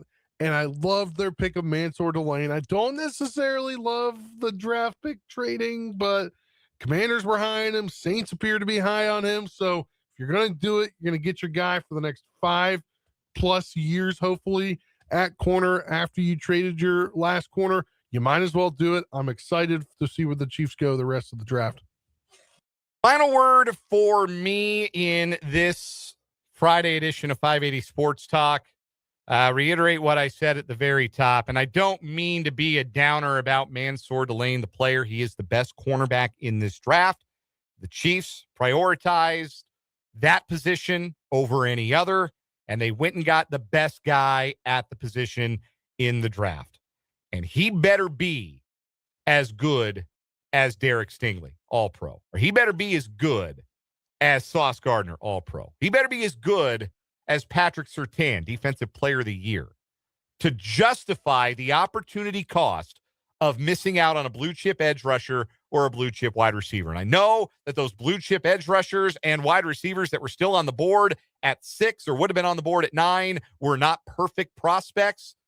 But is there any such thing as a perfect prospect? Certainly not in this flawed 2026 draft.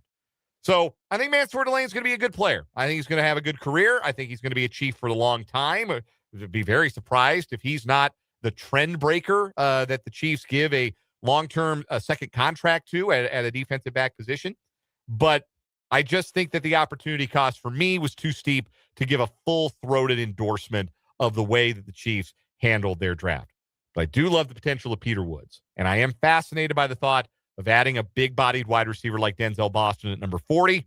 We'll just have to see where things go for the Chiefs tonight. Join us on YouTube, 580 Sports Talk on YouTube at 7 o'clock tonight for the finale of our NFL Draft Extravaganza. We'll react to that 40th overall pick. And we'll be back on Monday from 3 until 6. For Spencer Dupuis, I am Dan Lucero. This was 580 Sports Talk. Royals baseball is next. Good night.